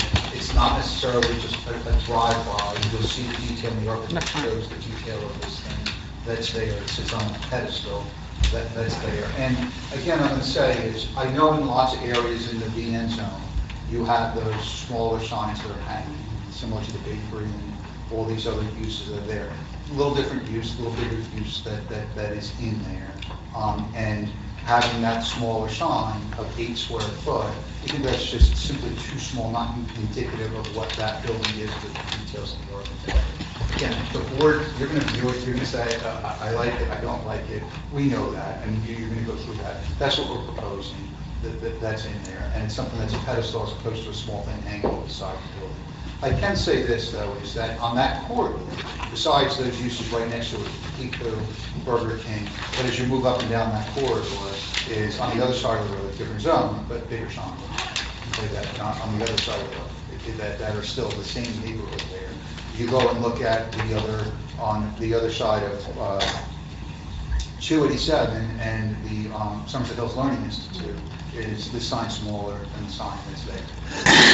Would you happen to know if the Kiku sign and the Burger King sign are compliant with the 8 square foot? I know the Burger King sign's bigger because we did that 25 years ago, a while ago. Paul was, and I were a lot younger. But that was large, the deviation from that. Kiko, I didn't go measure that. I don't know that sign. That's relatively small. If it is bigger, it's not bigger by much. 8 square foot, maybe 10 or 12 square foot. It's certainly not 22 square foot. But Well, what the is it, Somerset Dallas? School, wasn't that a little larger too? That was large. I went out and looked at Yeah. it. It's a pretty big sign. It is. And so the scaling of, sorry, I just want to follow up with a sign question, I'm sorry. So have you had historic commission approval on the sign? They did. They approved that? Approved the building and sign. They made changes. I'm not sure if the architect can speak. I didn't go to the hearing. Okay, they asked for specific changes to the exterior of the building that we want. I'm not sure about the sign. We can ask the architect comes up with testimony. Okay, sorry. Yeah, I'm also, parking variances, Ron, we just touch on those quickly. Yeah. Okay, on the parking, if we take your calculations for a daycare center in your ordinance and take the split between student population and employee population, you'll see on the charts, it shows that the need for your ordinance is 70 parking. Right, I'm agree. Okay, we're proposing 47. And you're going to hear testimony from the operator that has multiple facilities in New Jersey of their parking, not only demand, but what they have on their other facilities. And they don't need 70 parking spaces.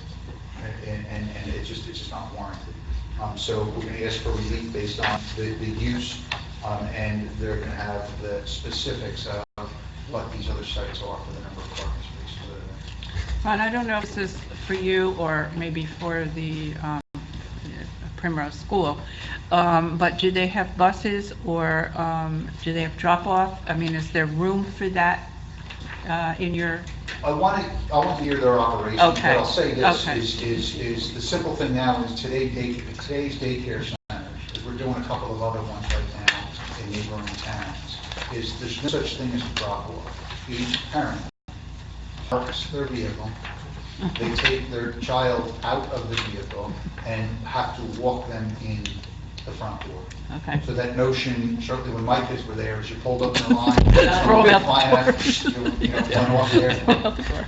Those days are different. Okay, so you're just not doing that. But there's no busing coming in here at all, it's all So parents. the notion here is every drop-off that's made of a child that goes in there is all done by that parent guardian, parking, getting out of the vehicle, and walking into the building. And staggered times that we'll. That's say. what my next question, we'll go is through all it that staggered later. times? We'll go Okay. through that I mean, operation. we can hear it from the operator. but- Not to be sarcastic, but there's a covenant in the deed that says it'll always be a daycare center? No. No, but what about future use? Well, they have to. They have to a come new back for use. change, whatever it may be. I mean, we're seeking this application approval for this use and for this Yeah. site plan. They have to get a new But use. you should, you know, if you have any concerns that relate to how it's designed, as to a potential You have, future well, your use parking in that front of the building.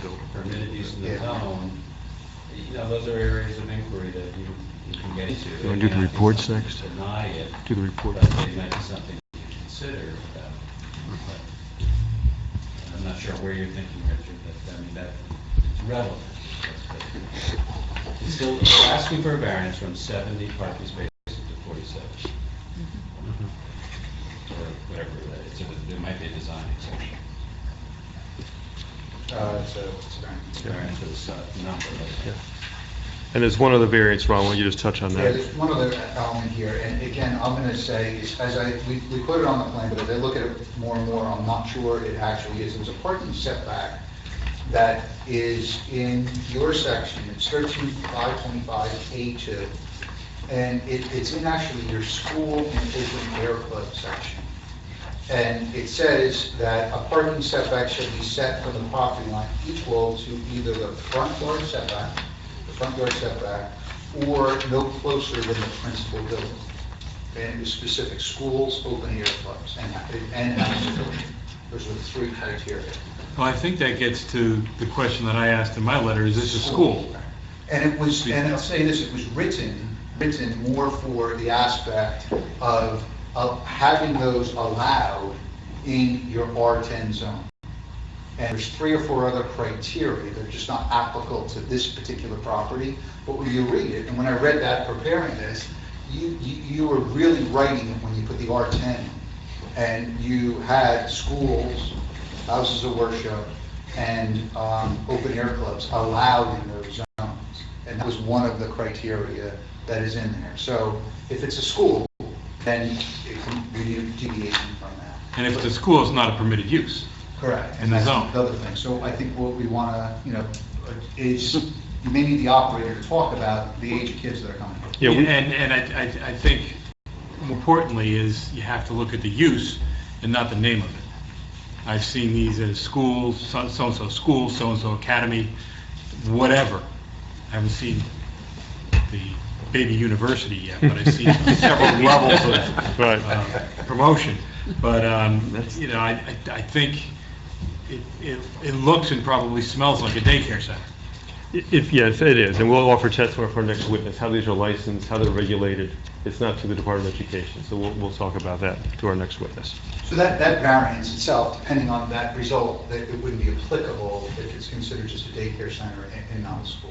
But we picked it up in that school section. But again, preparing for this, we read through it a couple of times. Those other standards that are in, let me just make sure I'm right, in 525, it's all about having schools in the R10 zone and open air clubs in the R10 zone. Ron, how did you do the calculation to get to that number of parking spaces?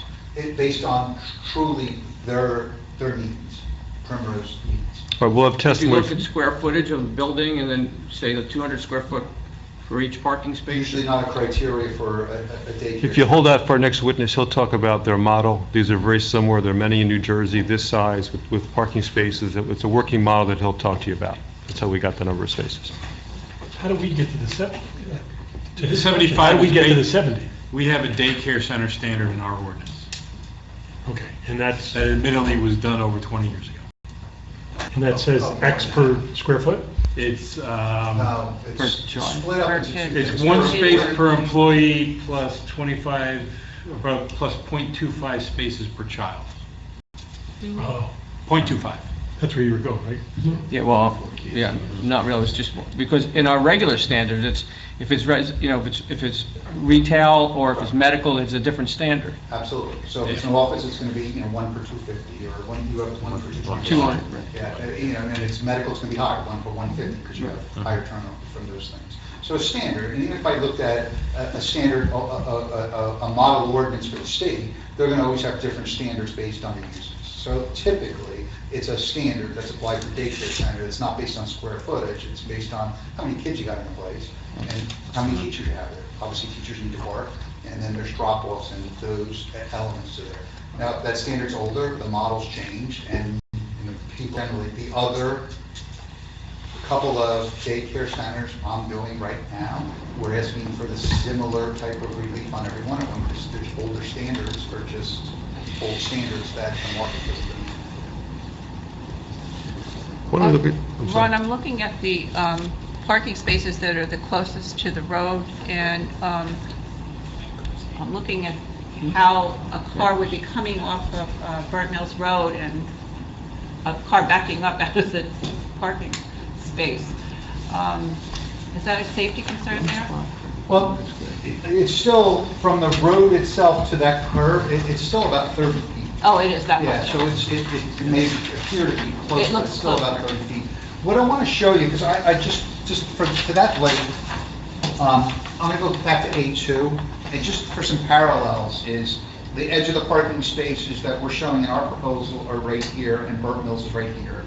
The spaces that are on the Burger King, they're closer to the road than this. They are, okay. Well, the closest space is closer to the road. If I go over here, Annie's Deli, it's closer to the road. Colonial Liquors is closer to the road. Well, the front of Colonial Liquor, that's a mess. Forget about that. That was designed 2 years ago. But for the most part, in your village, you have most of your parking spaces are much closer to the road than what this plan is. Okay, so we're still from, not the right of way, but from the curb to that first parking space, it's about 30. Okay. 30 feet, did you say? 30. Okay. 21 for the second. Why don't we turn to reports, Ron? We have two. Mr. Ferro's is the first one I picked up, dated August 26th. Do you have that one? I did. And I'm going to say a lot of these items I've gone over, so we should make sure. The daycare center versus school, childcare, daycare, and school, we'll defer that until we get some testimony on the operation. There's just a lot of notes, 4 or 5. Landscape beds, moving those. We review that with the applicant, we'll move this 2-foot, a bigger buffer that's there, that's not a problem. It's here on paragraph letter C at the bottom of Yeah. page 2, right? Efficiency in parking spaces we talked about. On 3, that's one thing that I didn't speak about. The standard that Primrose has used is these, I'll say advisory signs that they put in the parking lot. And we're showing 3 of those. It says, please slow down, buckle up, and smoke free. Okay, they're shown in detail and shown on our plan. So the point is, Paul brought it up, are they signs? Because they're not really regulatory, they're not telling you to stop, yield, turn right, turn left. They're, I'd say, advisory type of signs. So they're shown, I have an exhibit here showing construction details. That's part of the site plan set? I took different ones from different sheets. It's in your plans, but I'm not sure what page it's on. It's either the last page or the second page. Why don't we mark it then, Ron? I will. Just call it A5, please, yes. We call this, is it a detail sheet? It's just, we saw construction details with today's dates. Okay. Oh, here it is. It's on page 9. And all it's trying to do is, they have a site package that has just 3 signs on it. It's Primrose School Campus Building are smoke-free. It says, care about you, please buckle up, please slow down, watch for children. And again, they're in the parking lot entry area, and they're advisory to them. They're not telling, your regulatory that are the manual of uniform traffic control devices. It's not trying to advertise the school, come here. So I don't know if it would be, let me just go inside. Yeah, they're either 1 foot by 1 foot or 2 foot by 1 foot. So the maximum size of these signs would be 2 square feet. And they're on poles? They're on posts. Posts. You are allowed to have directional signs. What's that? You are allowed to have I know, directional but these signs. don't direct the body. So I think if they were directional, as people put Unless they say they're directing you not to smoke. That's right. How's that different from in an office building and putting up reserve signs or handicap parking signs or any other? Well, the handicap parking signs are regulatory signs. Okay. Yeah. Reserves not. The reserve signs for, You have to ask for them and get them approved. If you see them around town, I don't think many of them have been approved. I also don't think the zoning officer goes around, right? but I can paint them on the No. sidewalk. Not without permission. And I see another sign on the mailbox. I see that. It is, I know. So that's another one we brought up too. And again, the mailbox, that's a standard that they have. We haven't even talked whether they're picking it up at the post office or the mail would even deliver there. It's not on the road, it's in front of the building, so if that causes complications, I talked to the operator, we'll take it off if it's causing confusion. I don't want to get oversigned from that standpoint. These are typically what they like to do. If it becomes complicated from an approval standpoint, let's get rid of the mailbox. Get rid of the little sign on the building. All right. You on to the top of page 3? I am. Foundations of the existing building, yes, that'll be removed, that's not a problem. Collection vehicle for the trash, I'm gonna have that turn around and make that work by expanding that. 47 is the number of parking spaces. I have a calculation including those semi-pervious structures. That was the 72% you mentioned before? It did. Okay. Grading plan, I don't think there's any years I can apply to that. That's not a problem. You're on paragraph letter D now, D, 1 through 5. that's fine. Utility plans, that's where that backflow preventive comment 1, we just talked about, so that's detail I can correct. 3, 4, I can take care of those. Okay. Landscaping, native species, that's fine, I'm sure we'll have the landscape advisory committee. Talked about the replacement trees. We talked about lighting in general, we'll comply with these, it just wants me to have a fixture, make sure that's today's standards. SCD, construction details, there's no issues with that. So paragraph H, paragraph I, Yeah. J, K, that's all through page 4. How about page 5, stormwater management? Stormwater, there's 2 pages of that, their details, we'll go through that, there's not going to be a problem, maybe not work. Okay. Under that building. Architectural, I think with the architect and the operator will talk through that, Correct. and then traffic impact, I'll talk about this as parking. There was a traffic report submitted as part of the application by Mr. Dean, but he's not present tonight, is that correct? That's correct.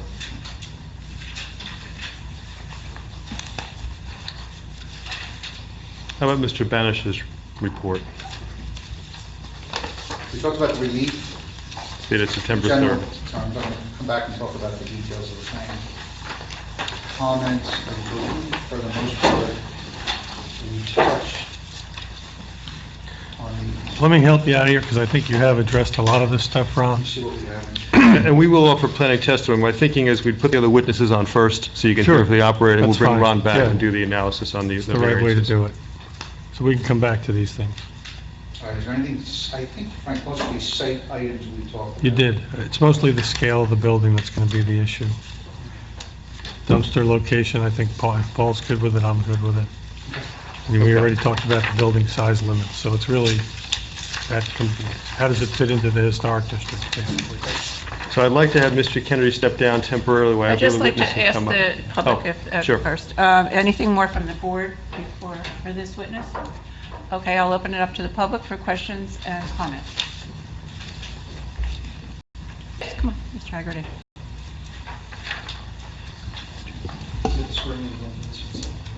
Yes, please raise your right hand. Do you swear or affirm to tell the truth, the whole truth, and nothing but the truth, so help you God? I do so, sir. Please state your name and spell your last name and give us an address. Brian Haggerty, Haggerty, 128 Fairview Drive, Bedminster. Good evening again. The question only on the testimony we get so far. Okay, sure. If For guidance on use, if we were to turn to the building code, I don't know if we defer this question to the architect. NJAC 523-314, under Education Group E, defines a daycare facility, and other items as older than 2.5 years of age. So that would be something that I think needs more clarification. The presentation says 0 to 5.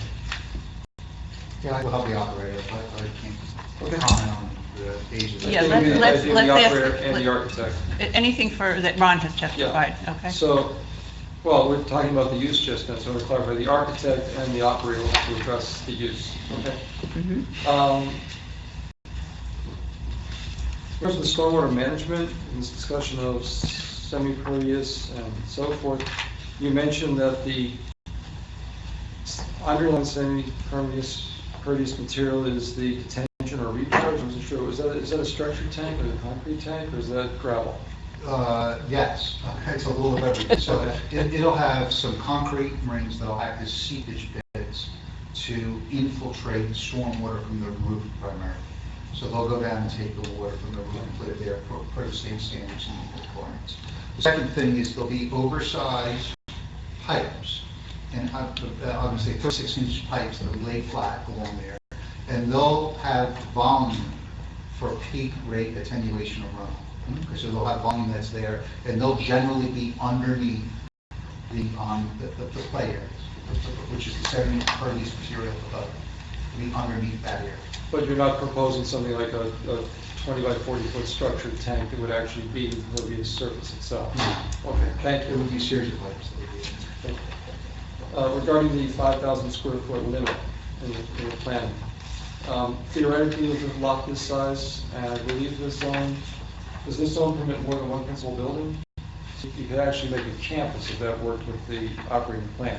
I'm not sure. I'd have to check if it has more than one principal building in the VN zone. I just don't know that in the zone, if that's the case.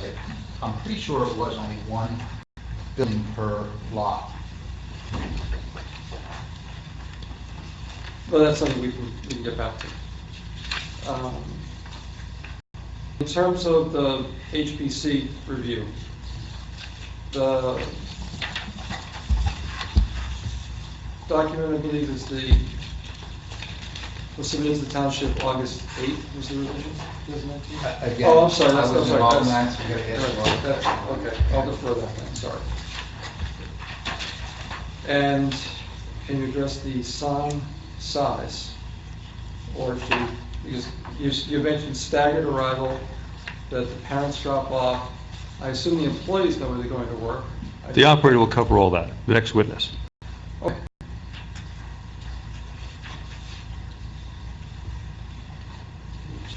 Sprinklers, thank you very much, that's a good thing. The tree reference design waiver is section 12-6B3. I think you were in the room and I cited that a lot earlier.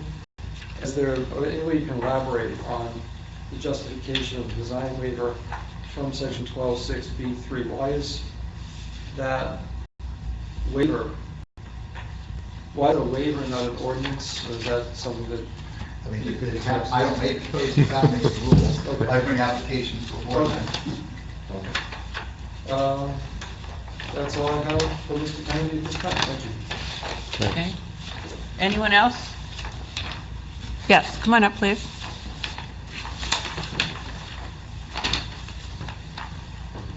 Your name and address. Hi. Please raise your right hand. Do you swear or affirm to tell the truth, the whole truth, and nothing but the truth so help you God? Yes, I do. And please state your name and address and spell your last name. Judy Cronin, 123 Drive, in Bedminster. Creelna. Please go ahead. Oh, okay, great. This may not be for you, so I'm just asking, and you can tell me if I person. Is it the strict application of the both requirements and all of the variances that are being applied for? Is that the variances are required because of the size of this building? Is that, do you agree with that? Well, it's a combination of the whole site. Okay, Right. yeah, the size of the building, yes, the parking, and in the rear, the 4 playground areas, for sure. Absolutely, it's all created by what we're proposing. Right, so with a smaller building, then many of these variances could potentially be avoided. Absolutely. Okay. And I know we talked, there was a question about village scale, a little bit before I came up, and they said anything about the 5,000 to the 12,000 should be directed toward the applicant. Am I right on? So right now, it's a 5,000 requirement, square foot limit. And you're proposing a 12,000. Okay. And I had a question about how that meets the requirement of maintaining the village scale according to our master plan. But I don't know if that would be a question. So can I just stop you for 1 second? He's going to do a bunch of testimony after we hear from the other experts. what I was asking. And then he's going to have to answer that question, Good, right? that's why I thought there was a thing about that, and I didn't want to belabor it. Got it. And one of the question, and this may be because I didn't see the plan close up, but if the parking lot was full of cars, could a car, is there a turnaround in that parking lot, or would a car have to turn around? Is there enough room between a full set of parked cars for a car to go in there? You know what I'm saying, not have to back out? Of course. So that's a good point, is that we have, at the end of the parking area, we blocked off an area that's about a parking and a half space wide. That's right off, but you can't park there. That allows someone to go in there if it's full, and turn around. We're not going to be full. They go down halfway and there's 3 cars, or 3 spaces that may open at the beginning, but they wanted to go get to the front door, and the front door's full, so they go down to the end, and there's a turnaround. There is a turnaround there. I can get in, they gotta use reverse though, okay, so they gotta turn around and then come back in. Okay, It's a full turnaround or a circle that but you're in gonna drive around. backing out and turning, they wouldn't be going past other parked cars if the entire parking lot. No, it would be a standard, no different than if you're parking in a regular parking space. Right. You can drive in, you can back up, you have a full 24-foot wide aisle, and you can come back out. Okay, thank you very much. Sure. Anyone else from the audience, from the public? Seeing no one, I guess we... I'll call Mr. Matt. Maybe take a 5-minute break? That's fine. And we'll meet you back at 5. Good. How late do you go? We'll keep going, we'll see if we can get through.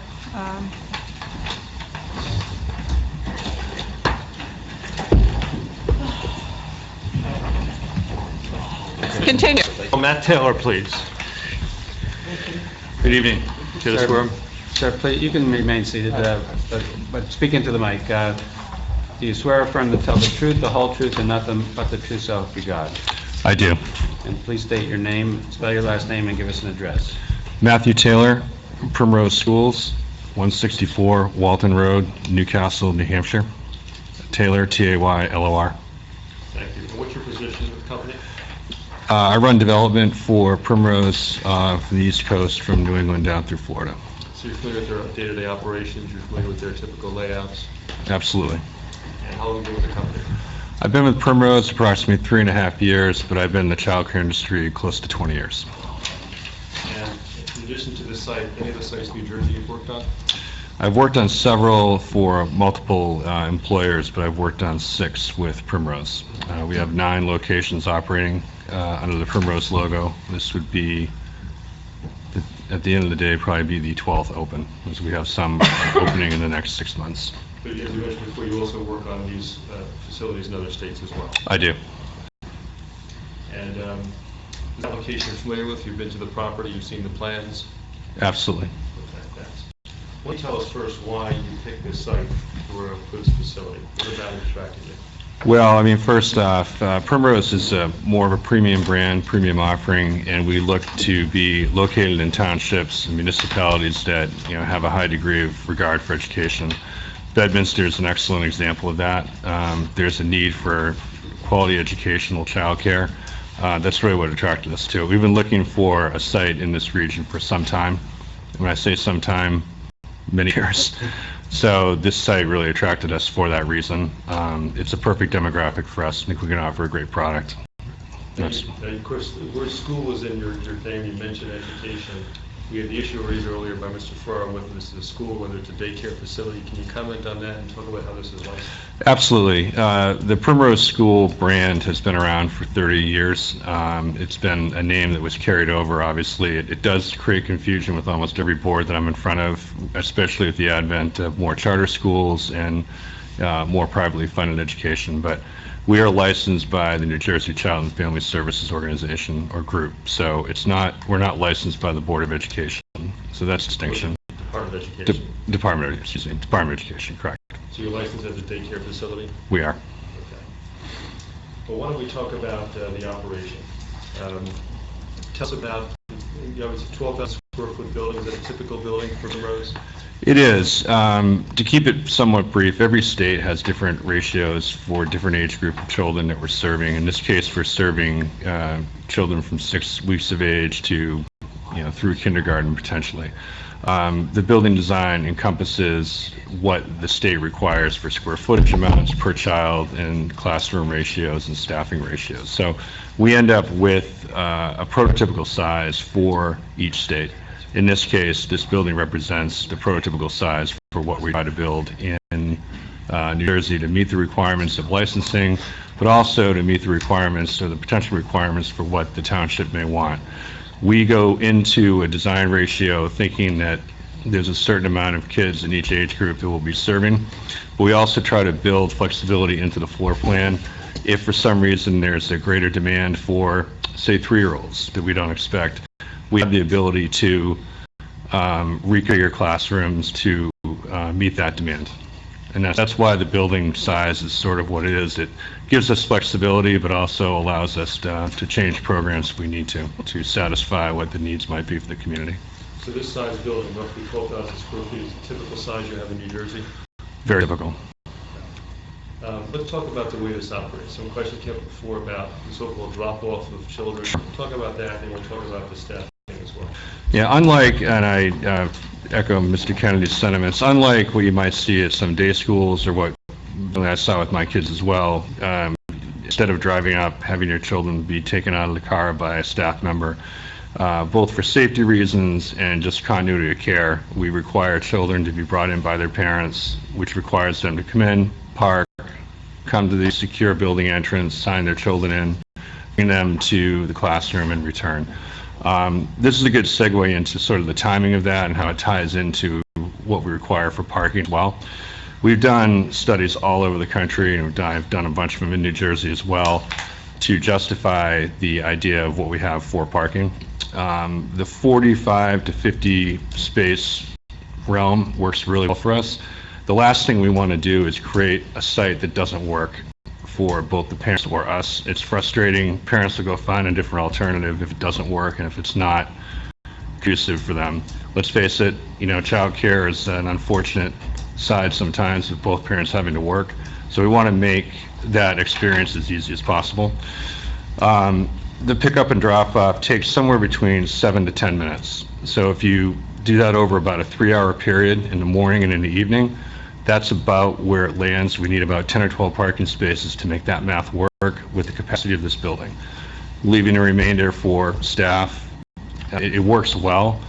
I actually had done a quick parking table before this meeting just to prove out my point. And to be honest, I hadn't done it in New Jersey, and it hasn't been required in a couple of my more recent hearings, but the average parking among 10 locations in New Jersey is about 40 spaces of what I have for existing schools that have been built in the last 6 or 8 years. Are those really the same size buildings? They're all generally the same size, 12,000, a couple bigger, 14,000, but generally the same size. And you mentioned this 3-hour window. Talk about that. Sure. With flexible work hours these days, parents are not all going to work at 7 a.m. or 8 a.m. So typically our pickup and drop off ranges over about 3 hours, again in the morning and the evening. So 6:30 a.m. is when we open. We find that there's some peaks and valleys in that 6:30 to 9:30 period, but it's somewhat uniform. And again, not creating a parking problem because of that. And the same thing in the pickup. People have flexible hours. Some people work part-time. So a mom or a dad may come and pick up their child at 2 in the afternoon. They may come pick them up at 3. They may come pick them up at 6. But it's staggered. So my point is, there's not a line of cars trying to get in and out of the site at, 7 a.m. like there might be for an elementary school. It just doesn't work that way. And just about the staffing, talk about that. Who runs the facility? How many people are typically here? Do they have shifts? How does that work? Sure. And let me clarify too, that Primrose is not the operator. We are the parent company. It's a franchised operation. We have 400 locations across the country. We qualify our franchisees significantly before they're allowed to operate a school. In this case, the local franchisee will be operating it. We do not own any of our locations. We oversee them. We oversee them after they're open. We design, develop them. It's a partnership with the franchise. In terms of employees? Again, my apologies. So I expect if this facility was at full operation, we'd have about 25 staff. We typically operate higher average occupancy than most of our competitors, but it's around 88 to 90% at a fully mature school. That's about 3 years in from opening to maturity. And that, during the typical time, during certain times of the year, that might drop off, it might increase, but we're about 88 to 90% occupied. What does that mean in terms of number of children?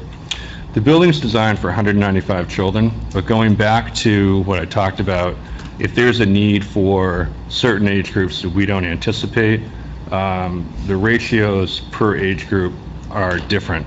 So square footage ratios may change. So that capacity could actually shrink depending on what age group kids come to the building. It won't increase, but we could be licensed for less depending on how we set the school up. Typically, if assuming 195 is your maximum number, you would have 85 to 90% of that number typically. Typically. And that would be a few years in after you've established. Yeah. And that's pretty typical across New Jersey. I looked at those same numbers where anywhere from 82% to 95%.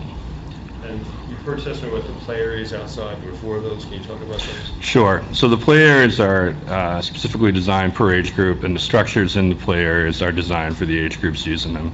So they're fenced for a reason. We obviously don't want a 5-year-old using the same equipment as a 3-year-old, and that's really why we have them separated. We also designed the building where children have direct access from their classrooms to their specific playgrounds, so they're not going through another classroom or down a corridor. They have direct access to their secure play area. And in terms of the size of the playground area, is that regulated in some way? It is. State of New Jersey requires 75 square feet per child of occupied space in the play area. So to break that down, our typical ratios are, classroom group sizes of maybe 10 or 20 kids. That's usually the amount of kids that will be on the playground at one time. It's not like the whole school utilizes every bit of the play area all the time. They're usually out 2 or 3 times per classroom. So it'd more be than 10 to 20 kids maximum really outside at any one time. You mentioned about 25 staff. Are they all there at the same time, or is there any kind of staggering? There's some staggering of shifts. We do a lot of part-time because it's what a lot of people like. They don't want to work a full day. We do have a lot of full-time staff as well. I'm not really sure how this facility will staff yet. We haven't looked at that, but it varies depending on what area we're in. Would you expect to have 25 employees there at one time, or is that the total population of employees, and maybe 15 there one day or 18 another? It could be depending on part-time care. A child may be enrolled 3 days a week, maybe enrolled 4 days a week, potentially 5, so staffing does change on a daily basis. How about weekends? What happens on weekends? Well, that's the beauty, I think, of childcare over a lot of other uses, is the building is vacant on weekends, so any residential folks or from a traffic standpoint, there's no one utilizing the building. It's a 5-day-a-week operation. And in summer hours, anything different than the rest of the year? No, the hours are not different. We do tend to offer summer programs, depending on the region. I know that there's a lot of offerings in this market already. I'm not sure how that will work out. We'll have to get to that point when, post-opening. I'm the first. Board? I have a couple questions. Yeah, Sure. go right ahead. This is about scheduling for the kids. I know you're saying it's a staggering drop-off and staggering pickup, but are there particular, the model that I've seen very often is that, you have before care, then you have your regular classroom stuff, and then you have aftercare. Do you have such a regular routine like that, that there might be a large group of people dropping off right before the classes begin or right when they end? We don't typically see that. The way our pricing is structured really sort of discourages that arrangement. So you have the ability to have your child enrolled, again, 1, 2, 3, 4, 5 days a week. You can do a half day, full day, but it wouldn't be a 3 hours in the morning, a pickup, 3 hours or 5 hours, and another pickup. But this is not the way we structure our programs. I do know what you're talking about, and a lot of facilities do structure it that way, but we do not. It's very hard to regulate that type of program and have consistency of care.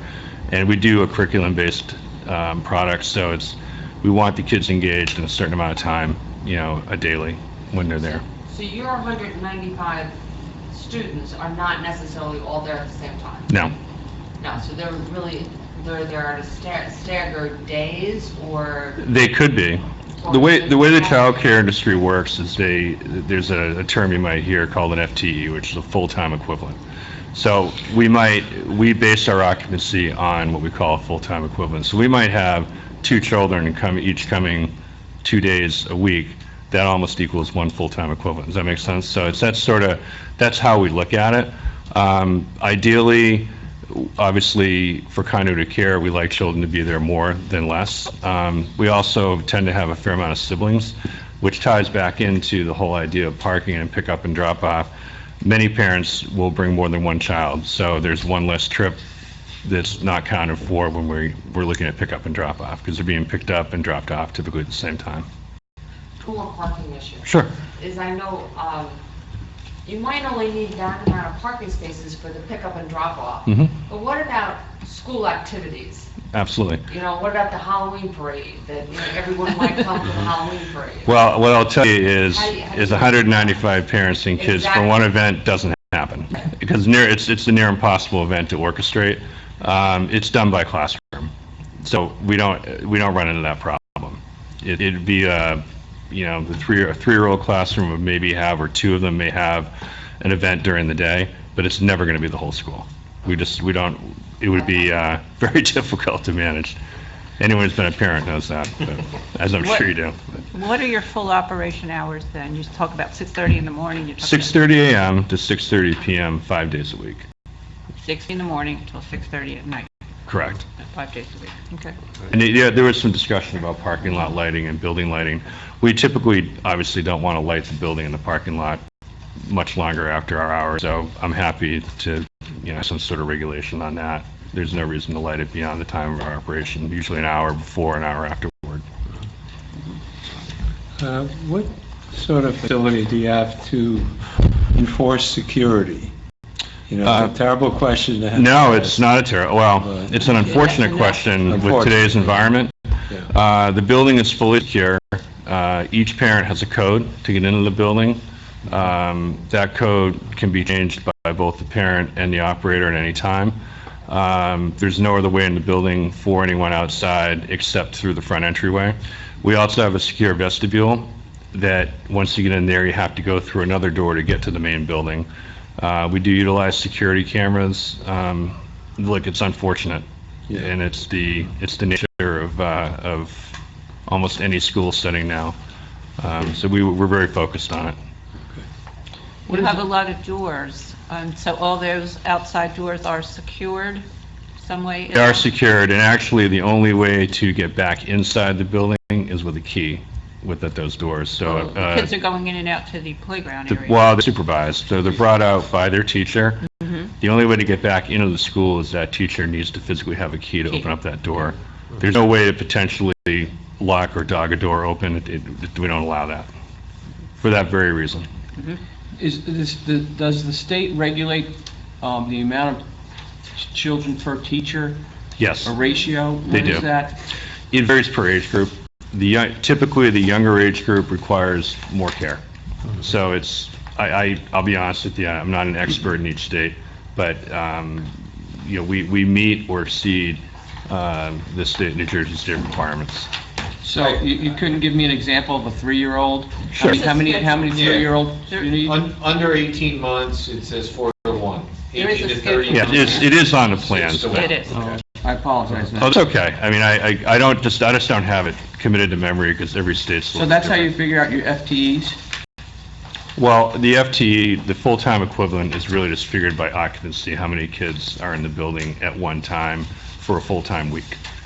So it's more of a, I guess, it's a model for us to pay attention to, not necessarily anyone else outside the school. I'm just trying to explain to you how we look at occupancy internally. Okay.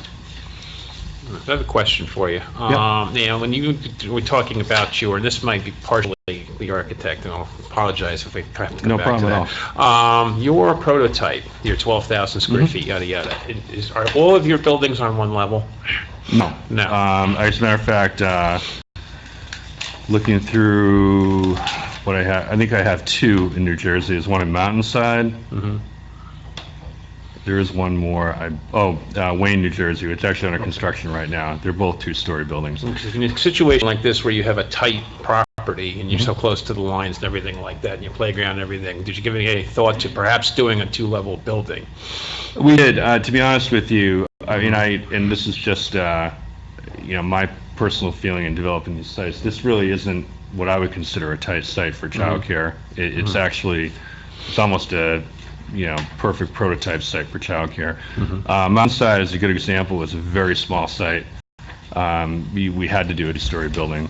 And as an example, they've got 32 parking spaces versus what we have for 47. And to meet the playground requirements and everything else, that's just what we designed. Right. I mean, it might give you a relief from some of the variances is all I'm thinking. It could. I will be honest with you, operating a two-level childcare comes with a fair amount of difficulties that operating on a single level doesn't, both from a life safety standpoint, evacuation, each kid's not going over stairs to get outside of their play areas. We prefer it. So that's why we try to develop to that standard. It's just it's an easier standard both for the occupants as kids and the operators. Now, so you said that Primrose is a franchised operation. Yeah. Is the franchisee for this selected yet? Yes. Okay. Is that person part of the application? Are they present tonight? Actually, yes, I believe. Okay, you're the franchisee. Okay. Okay. All right, good. But I will, we've loved, obviously, we involve the franchisees from inception of a project through completion and then obviously to operation. We get the applications and we end up doing the land transaction to closing, and then everything's assigned to closing. It's just more consistent for what we all do. The consultants all work for Primrose. It just keeps it, again, more consistent for me and when I'm developing projects where I'll have I utilize the same team often in certain areas. Right, okay. One thing I did want to touch on, it may come up too, but there was a discussion about how to limit what happens if a childcare, goes out of business here. I will tell you that out of 400 locations, Primrose has closed 3 in 30 years. So that's a pretty good track record, and I can tell you that northern New Jersey, especially Bedminster, is a desirable area. I don't see that happening. I just wanted to bring that up because I was listening to the commentary earlier. So I have a follow-up question to Jeff's question, and that is, Primrose doesn't own the property. Who owns the property? The franchisee will own the property. So the franchisee will own the property and own the operations? Correct. Yeah. Okay. But they report to Primrose on multiple levels, both operationally, obviously there's a financial reporting piece. It's a very seamless operation in that way. So the question I would have is 2 or 3 years down the road, if we have some issue, some zoning issue or something, who do we go to at that point in time? You would go to the property owner, but I will tell you that if there was an issue that I was certainly involved in or someone in my group was involved in, we'd be happy to step in and help rectify the situation, whatever it may be. So my name is all over every application. But I want to say we look at all these projects, no matter what township we're coming into in New Jersey or anywhere, as community partners. And if you look at what a lot of the other Primrose schools do, they have big community outreach. They do a fair amount of philanthropic things as well. We're not here to get this thing approved and move on. So I don't want to give that impression at all. Rich, go ahead. I just want to get a little bit of understanding. I'm not as familiar with your Sure. operation, your franchisees in Yep. here in New Jersey, although I'm looking and it seems like there's maybe a dozen or more around the state of New Jersey. Yeah, we have 10. At 12 to 14,000 square feet, to follow up on Jeff's question, it seems larger than some of the other daycare operations I've seen in New Jersey, thinking of in the larger chains, whether it's Kitty Academy or Bright Horizons, who's more of a regional player here in New Jersey. You just seem to be maybe 25 or 30% larger in your model. Well, let me answer that two different ways. So again, I've been involved in the childcare industry, off and on for the better part of 20 years. So I used to do development work for KinderCare Learning Centers, as an example. I did a lot of development work in New Jersey. KinderCare's buildings 20 years ago were 9,000 to 10,000 square feet. If you look at a KinderCare today, they're 12,000 to 14,000 square feet. The model has just changed. Bright Horizons is more of a corporate provider. You do see them in a lot of different areas. They're typically subsidized by a corporation. They're given space by a corporation, so they end up taking over whatever's given to them. Their operational model is very different because they're prepaid for the service that they provide, so that they're a hard one to block against.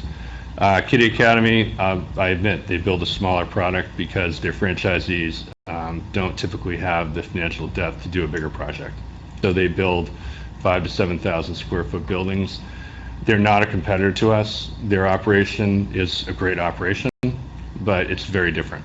And we offer just a very different level of product, and we find that this size building fits what we need to offer. Could you characterize your operation in more of a Cadillac versus Chevy, or? Sure, I'll do that. but there's no, I don't think there's anything wrong with that. If I can afford a Chevy, I'll buy a Chevy. If I want to go buy a Cadillac, I'll buy a Cadillac. I think that the big distinction for Primrose versus a lot of our competitors is it's not a hit against any of them at all. It's a different product, and it's more educationally based, and therefore it is more expensive. So you mentioned Bedminster being a kind of community that you would target. I imagine you do some demography, significant income, education, those kinds of things before you do your site. We typically look at a highly educated population that values education and values quality care, and Bedminster is a perfect example of that.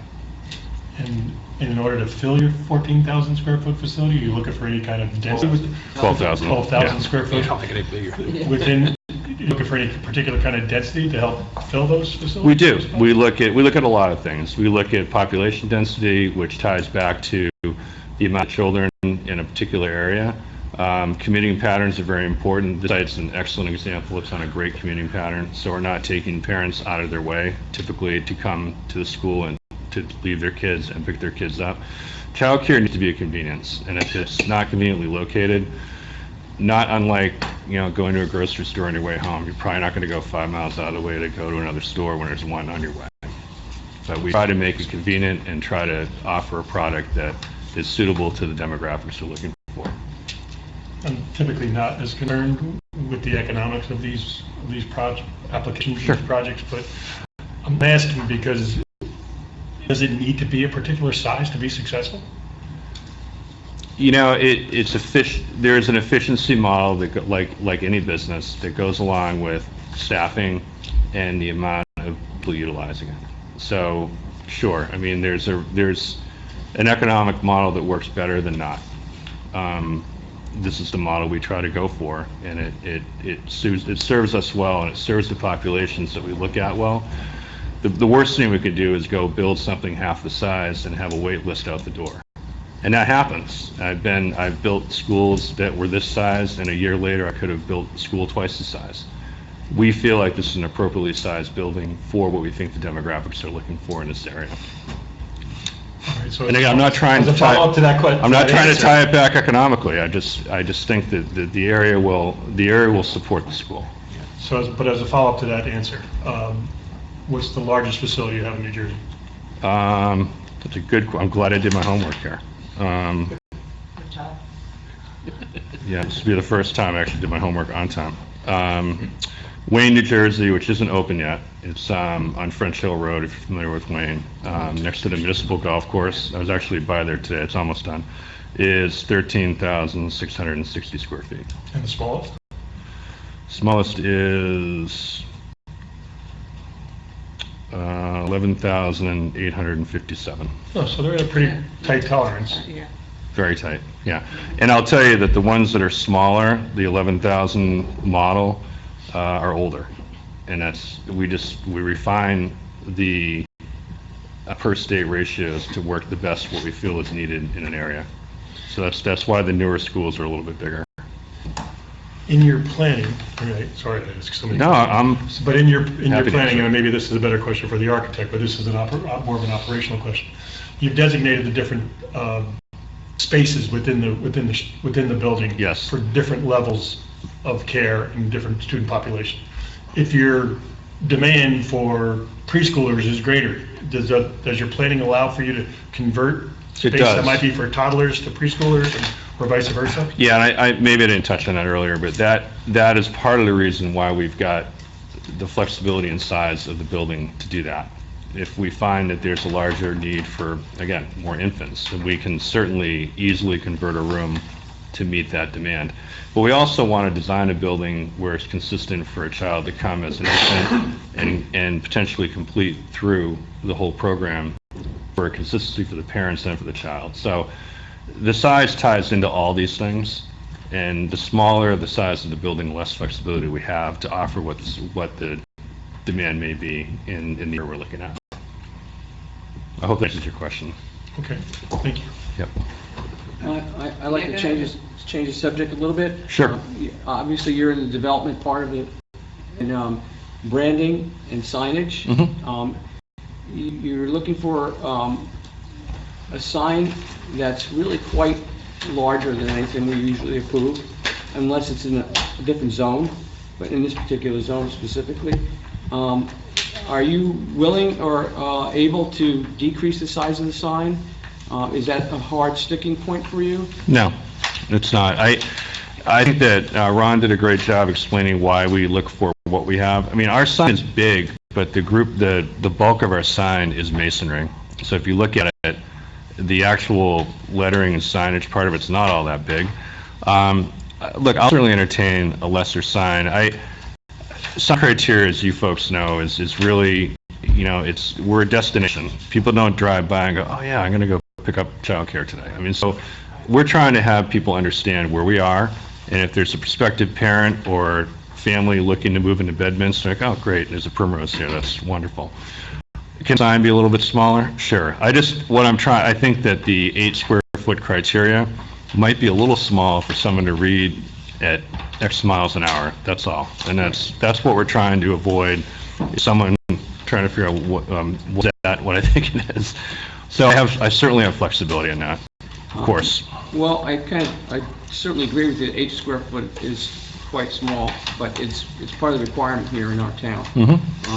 As also a business owner in town who has 2 locations with 8 square foot signs, in similar districts. Yeah.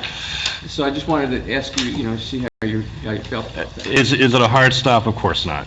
I mean, we want to be a good community partner, and we want to design and develop something that fits, harmoniously into your area. So the follow-up question I have for you is, I asked Ron, he wasn't sure, and I checked the paperwork, and it doesn't look like the Historic Commission was ever consulted about signage, and I don't know if that's the architect's situation. I'll be honest with you, I did not attend by design. All of our signage in the VN zones have to pass the Historic Commission's approval first. Sure. Before you get to the zoning in terms of size and, other things, permits, I would say. So, I don't know if the architect was anyone that actually gone to the Historic Commission, but I... He was here. The guy who was here was... Our next witness was that. Yeah, so I'm going to defer to him because I honestly, what I do know is that the signage was part of the application package, and it was, the discussion around it, I wasn't there. So I'm going to defer to my architect on that. Maybe we can get the dimensions on the actual lettering and see what that actually, comes out to. So again, A5, at the example 5, and I believe it's either your 9, 8, 9, or it's 12, we're on page 12? 12, we're on 12, yeah. The sign's on it. Yes, right. Okay, so- Can't read the dimensions. The dimensions are hard to, I have. yeah. They're tiny. So the banner inside the sign, the actual element that I'm measuring, not the outside brick, the banner itself. It's kind of the centerpiece of the sign. It is. Taking out the brick perimeter. 2 foot 8 inches. High, 2 foot 8 inches high. And across, it's 7 foot 4 inches. 2 foot high, 7 foot 4 inches. Yep. Right, and then, that's 19 square foot. And then additionally, there's a 24-inch logo on top of it. I assume it's a rooster. Yeah, it's Percy the Rooster, if anyone cares. With the Primrose logo above it. Right. And that we added also to the calculation. Right. That's 2 foot diameter, so it's actually 3.14 high. 3.14 is the area of that. So we add those two together, and that's the 22 feet. Okay. Paul, do we have a lettering size requirement for signage? No. Like if it's supposed to be And what is the height of the letter? informative, right? It's Like, The whole thing, Okay. where the sign is. Yeah. What's the because height of there's the a lot letter? Can you of, see? there's a lot of negative space on this Yes. sign. It's not, without 6 inches. Let's see. I'm going to say it's That's- Primrose School coming that across. sounds I about see a right. 6-inch dimension Yeah. above it, it's not specific, and that's about the So the same. space between the Same top size. page. and the 3 sign inches. is That's the margin, yeah. Yeah, But but that's above, about the below it, same. I'm going to say parallel, it's about 6 Three inches. inches between Yeah. the two. And And then below that, it says the leader in early education and care. That's quite small, that's probably 2 inches. Okay, let me open it up to the public. Anybody have any questions or comments for this witness? For the record, Brian Haggerty again. Good evening, sir, welcome to town. Thank you. Regarding the sign, I just heard the 2-inch lettering dimension, and I believe, is that a 35 or 40 mile an hour zone? I'd be hard pressed to have somebody read a 6-syllable phrase. I'd have to defer to my civil engineer. This is 4. Probably, the board probably knows more. Seems like a long paragraph to read in 2-inch letters, so I hope you do reconsider that. I see in the civil engineer's letter to the sewer, sanitary sewer provider, number of units being students, 190, so that's your full-time equivalent.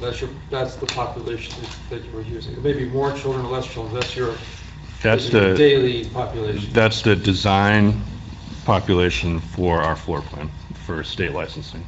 Okay, and I'll save my question for the civil engineer under 7:14A. It's called school, no shower, or cafeteria, but I will ask you in your program, is there food?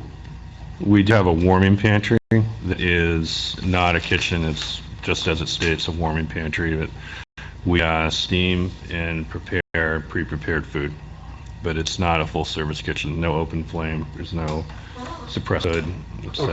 Thank you. I believe those are the questions I have for you. Thank you very much. Thank you. Do children bring their lunch then, or bring They certainly snacks? can. Or- We provide food as part of their curriculum program, but a lot of kids do bring their own food, and a lot of children these days have different allergy-related things. And we design our food program with in mind, but certainly some kids need it all the time. Are they utensils or are they disposable? Do they use plates? No, we One at a time. we use utensils and plates we have a dishwasher in the kitchen facility. I mean, have you been to the Board of Health? Oh, it's required. No, the Board of Health will have full review by them. Or you haven't been yet? Well, we haven't designed the building yet. No, we would do that during the architectural design. But I know from my past experience in New Jersey what to expect. We have to have a certified food operator running the kitchen. It's very similar to a full-service restaurant kitchen, but without the amenity. Well, I know in the Board of Health, you're going to have to deal with the waste too. Yeah. Yep. They're going to want. We're very familiar with that, but thank you. Anyone else from the public? Yes, come on.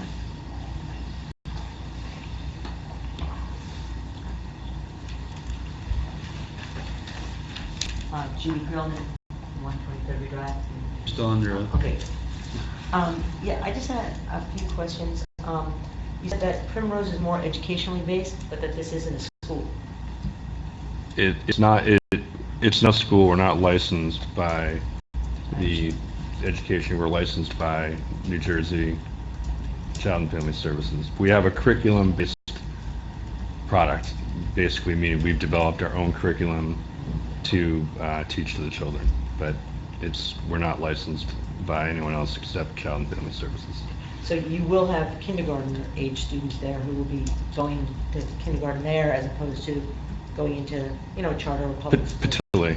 Okay. And so you would be, in essence, teaching them the kindergarten curriculum, whatever that is that you design?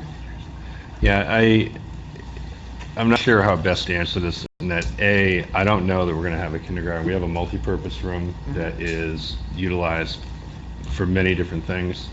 I don't expect to do a kindergarten program out of the gate, or if ever. We've eliminated it, quite frankly, because a lot of, and I don't know what Bedminster offers. I'm assuming you offer a full-day kindergarten, correct? Anyone know? I just don't recall during our demographics, but typically municipalities offering full kindergarten, it doesn't make sense for us to offer a kindergarten component as well. Okay, I was asking more from an educational point as opposed Sure. to wherever the children go. Yeah. You're saying you're not complying with any particular educational requirements, even if you do teach kindergarten children, you're following your own curriculum, that's why you're not in any way, shape, or form a school, you're only a daycare. Childcare, correct. Yes. Childcare. Yeah, sorry, I didn't mean to say that, yeah. No, that's okay. You had talked about other schools, daycares, childcare facilities that you had in New Jersey. Are they all one story? No. We have two that are two-story. And does that depend on the size of the area where you're putting them up? It really depends on the criteria, really depends on the constraints of the lot we're looking at. Okay. So in this case, there's a number of variances, so there are a number of constraints based on our rules and ordinances in this town that have you explored, let me just rephrase that, have you explored putting up a two-story here to see whether that would be feasible as far as height requirements in that area? And then you might have more room to leave up some trees, and obviously with the Amazon burning, there's lots of tree issues, and there's other things in this town about knocking down trees. You would have less problems with that. You'd have more room for some parking. I'm not saying that's a problem, but should it be? Have you considered putting up a two-story? I understand what you said the problems are, but you just said that Sure. you've done that in other areas, and have you considered that? When we typically first look at a site before we get to this point in the site, we look at many different design criteria. This site, in my design team and myself's criteria, two-story didn't make the most sense here. So did we look at it? Not for a long period of time. Because between the building and the parking lot, it pretty much has taken up most of that site, at least from east to west, right? Again, it's really one of those things where it's a perception, and I can't agree or disagree with you. I mean, you have your opinion, and I certainly have mine. Oh, that wasn't an opinion, I just meant the size of the area, what was designed, what you're asking for, it pretty much takes up the lot. That's just based on the drawings and everything, that's all I was talking about, right? Okay, no, I understand. You said that, maybe I misunderstood you, you said that this will be you target it for 185 children? Correct. And you normally consider it, generally your facilities get 85 to 95% capacity? 85 to 90. So at 90%, that'd be about 176 children? Correct. And and I know you said that there's a rotating 3-hour window, but you're targeting 10 to 12 parking spaces for people dropping off 176 children. And really, it's dependent on when the parents, if they work, and if they do, when their jobs start and end. Sure. Really, right? So that window, while it might be 6:30 to 9:30 in the morning, it really depends on when the parents need to be at work and how far away they work.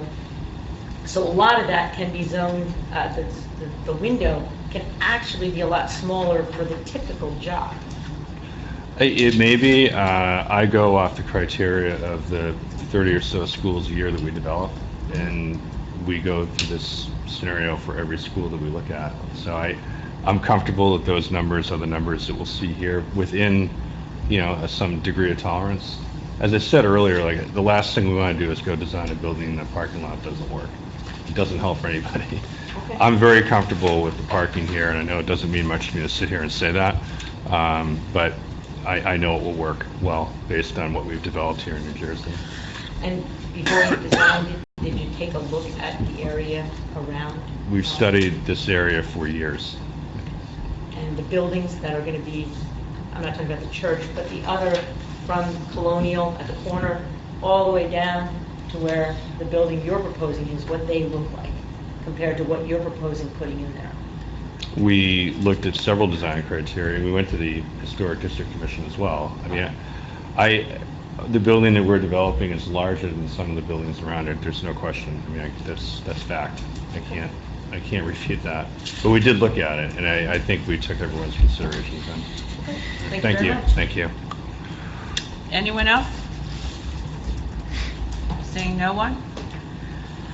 We usually do stop testimony, any new testimony at 10 o'clock, so I think at this point, we're at a... Okay. Madam Chairman, we should carry it to a date certain, and time, and we should pick that date. Yes, absolutely. What's our schedule look like, Paul? Well, I would, next week we have Elite, which is going to use the evening. I'm Yes, certain. absolutely. And then we'll go into October, and I don't know if we want to have the first or the second meeting in October. If we keep the same sequencing with Elite, make these people... I think so. If which you're would be available on the October 1st, that would be October 3rd. Absolutely. Are you guys available on the 3rd, October 3rd? Rob, good for you? Yeah, we'll make it work. Yeah. Okay, so October 3rd, we're carried without further notice, and it'll be 7 o'clock in this room? Yes. October 3rd? Yes. Okay. Thank you very much. Thanks for your time, everyone. Okay, Have good. a nice Thank evening. you very much. Yes, so we'll confirm for the record that the Primrose case will be carried without additional notices to October 3rd at 7 p.m. this room. Thank you, Mr. Thomas. Okay, so we have Elite next week, or Thursday. And that's all we have, unless anybody else has anything else to say. We need an adjournment. Motion. Seconded. Okay. Come on, Janine, guess. There's still a football game, isn't there? Oh, halftime, baby. Okay.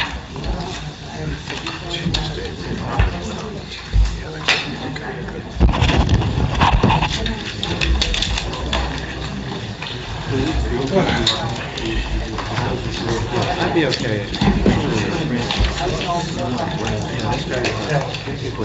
I'd be okay.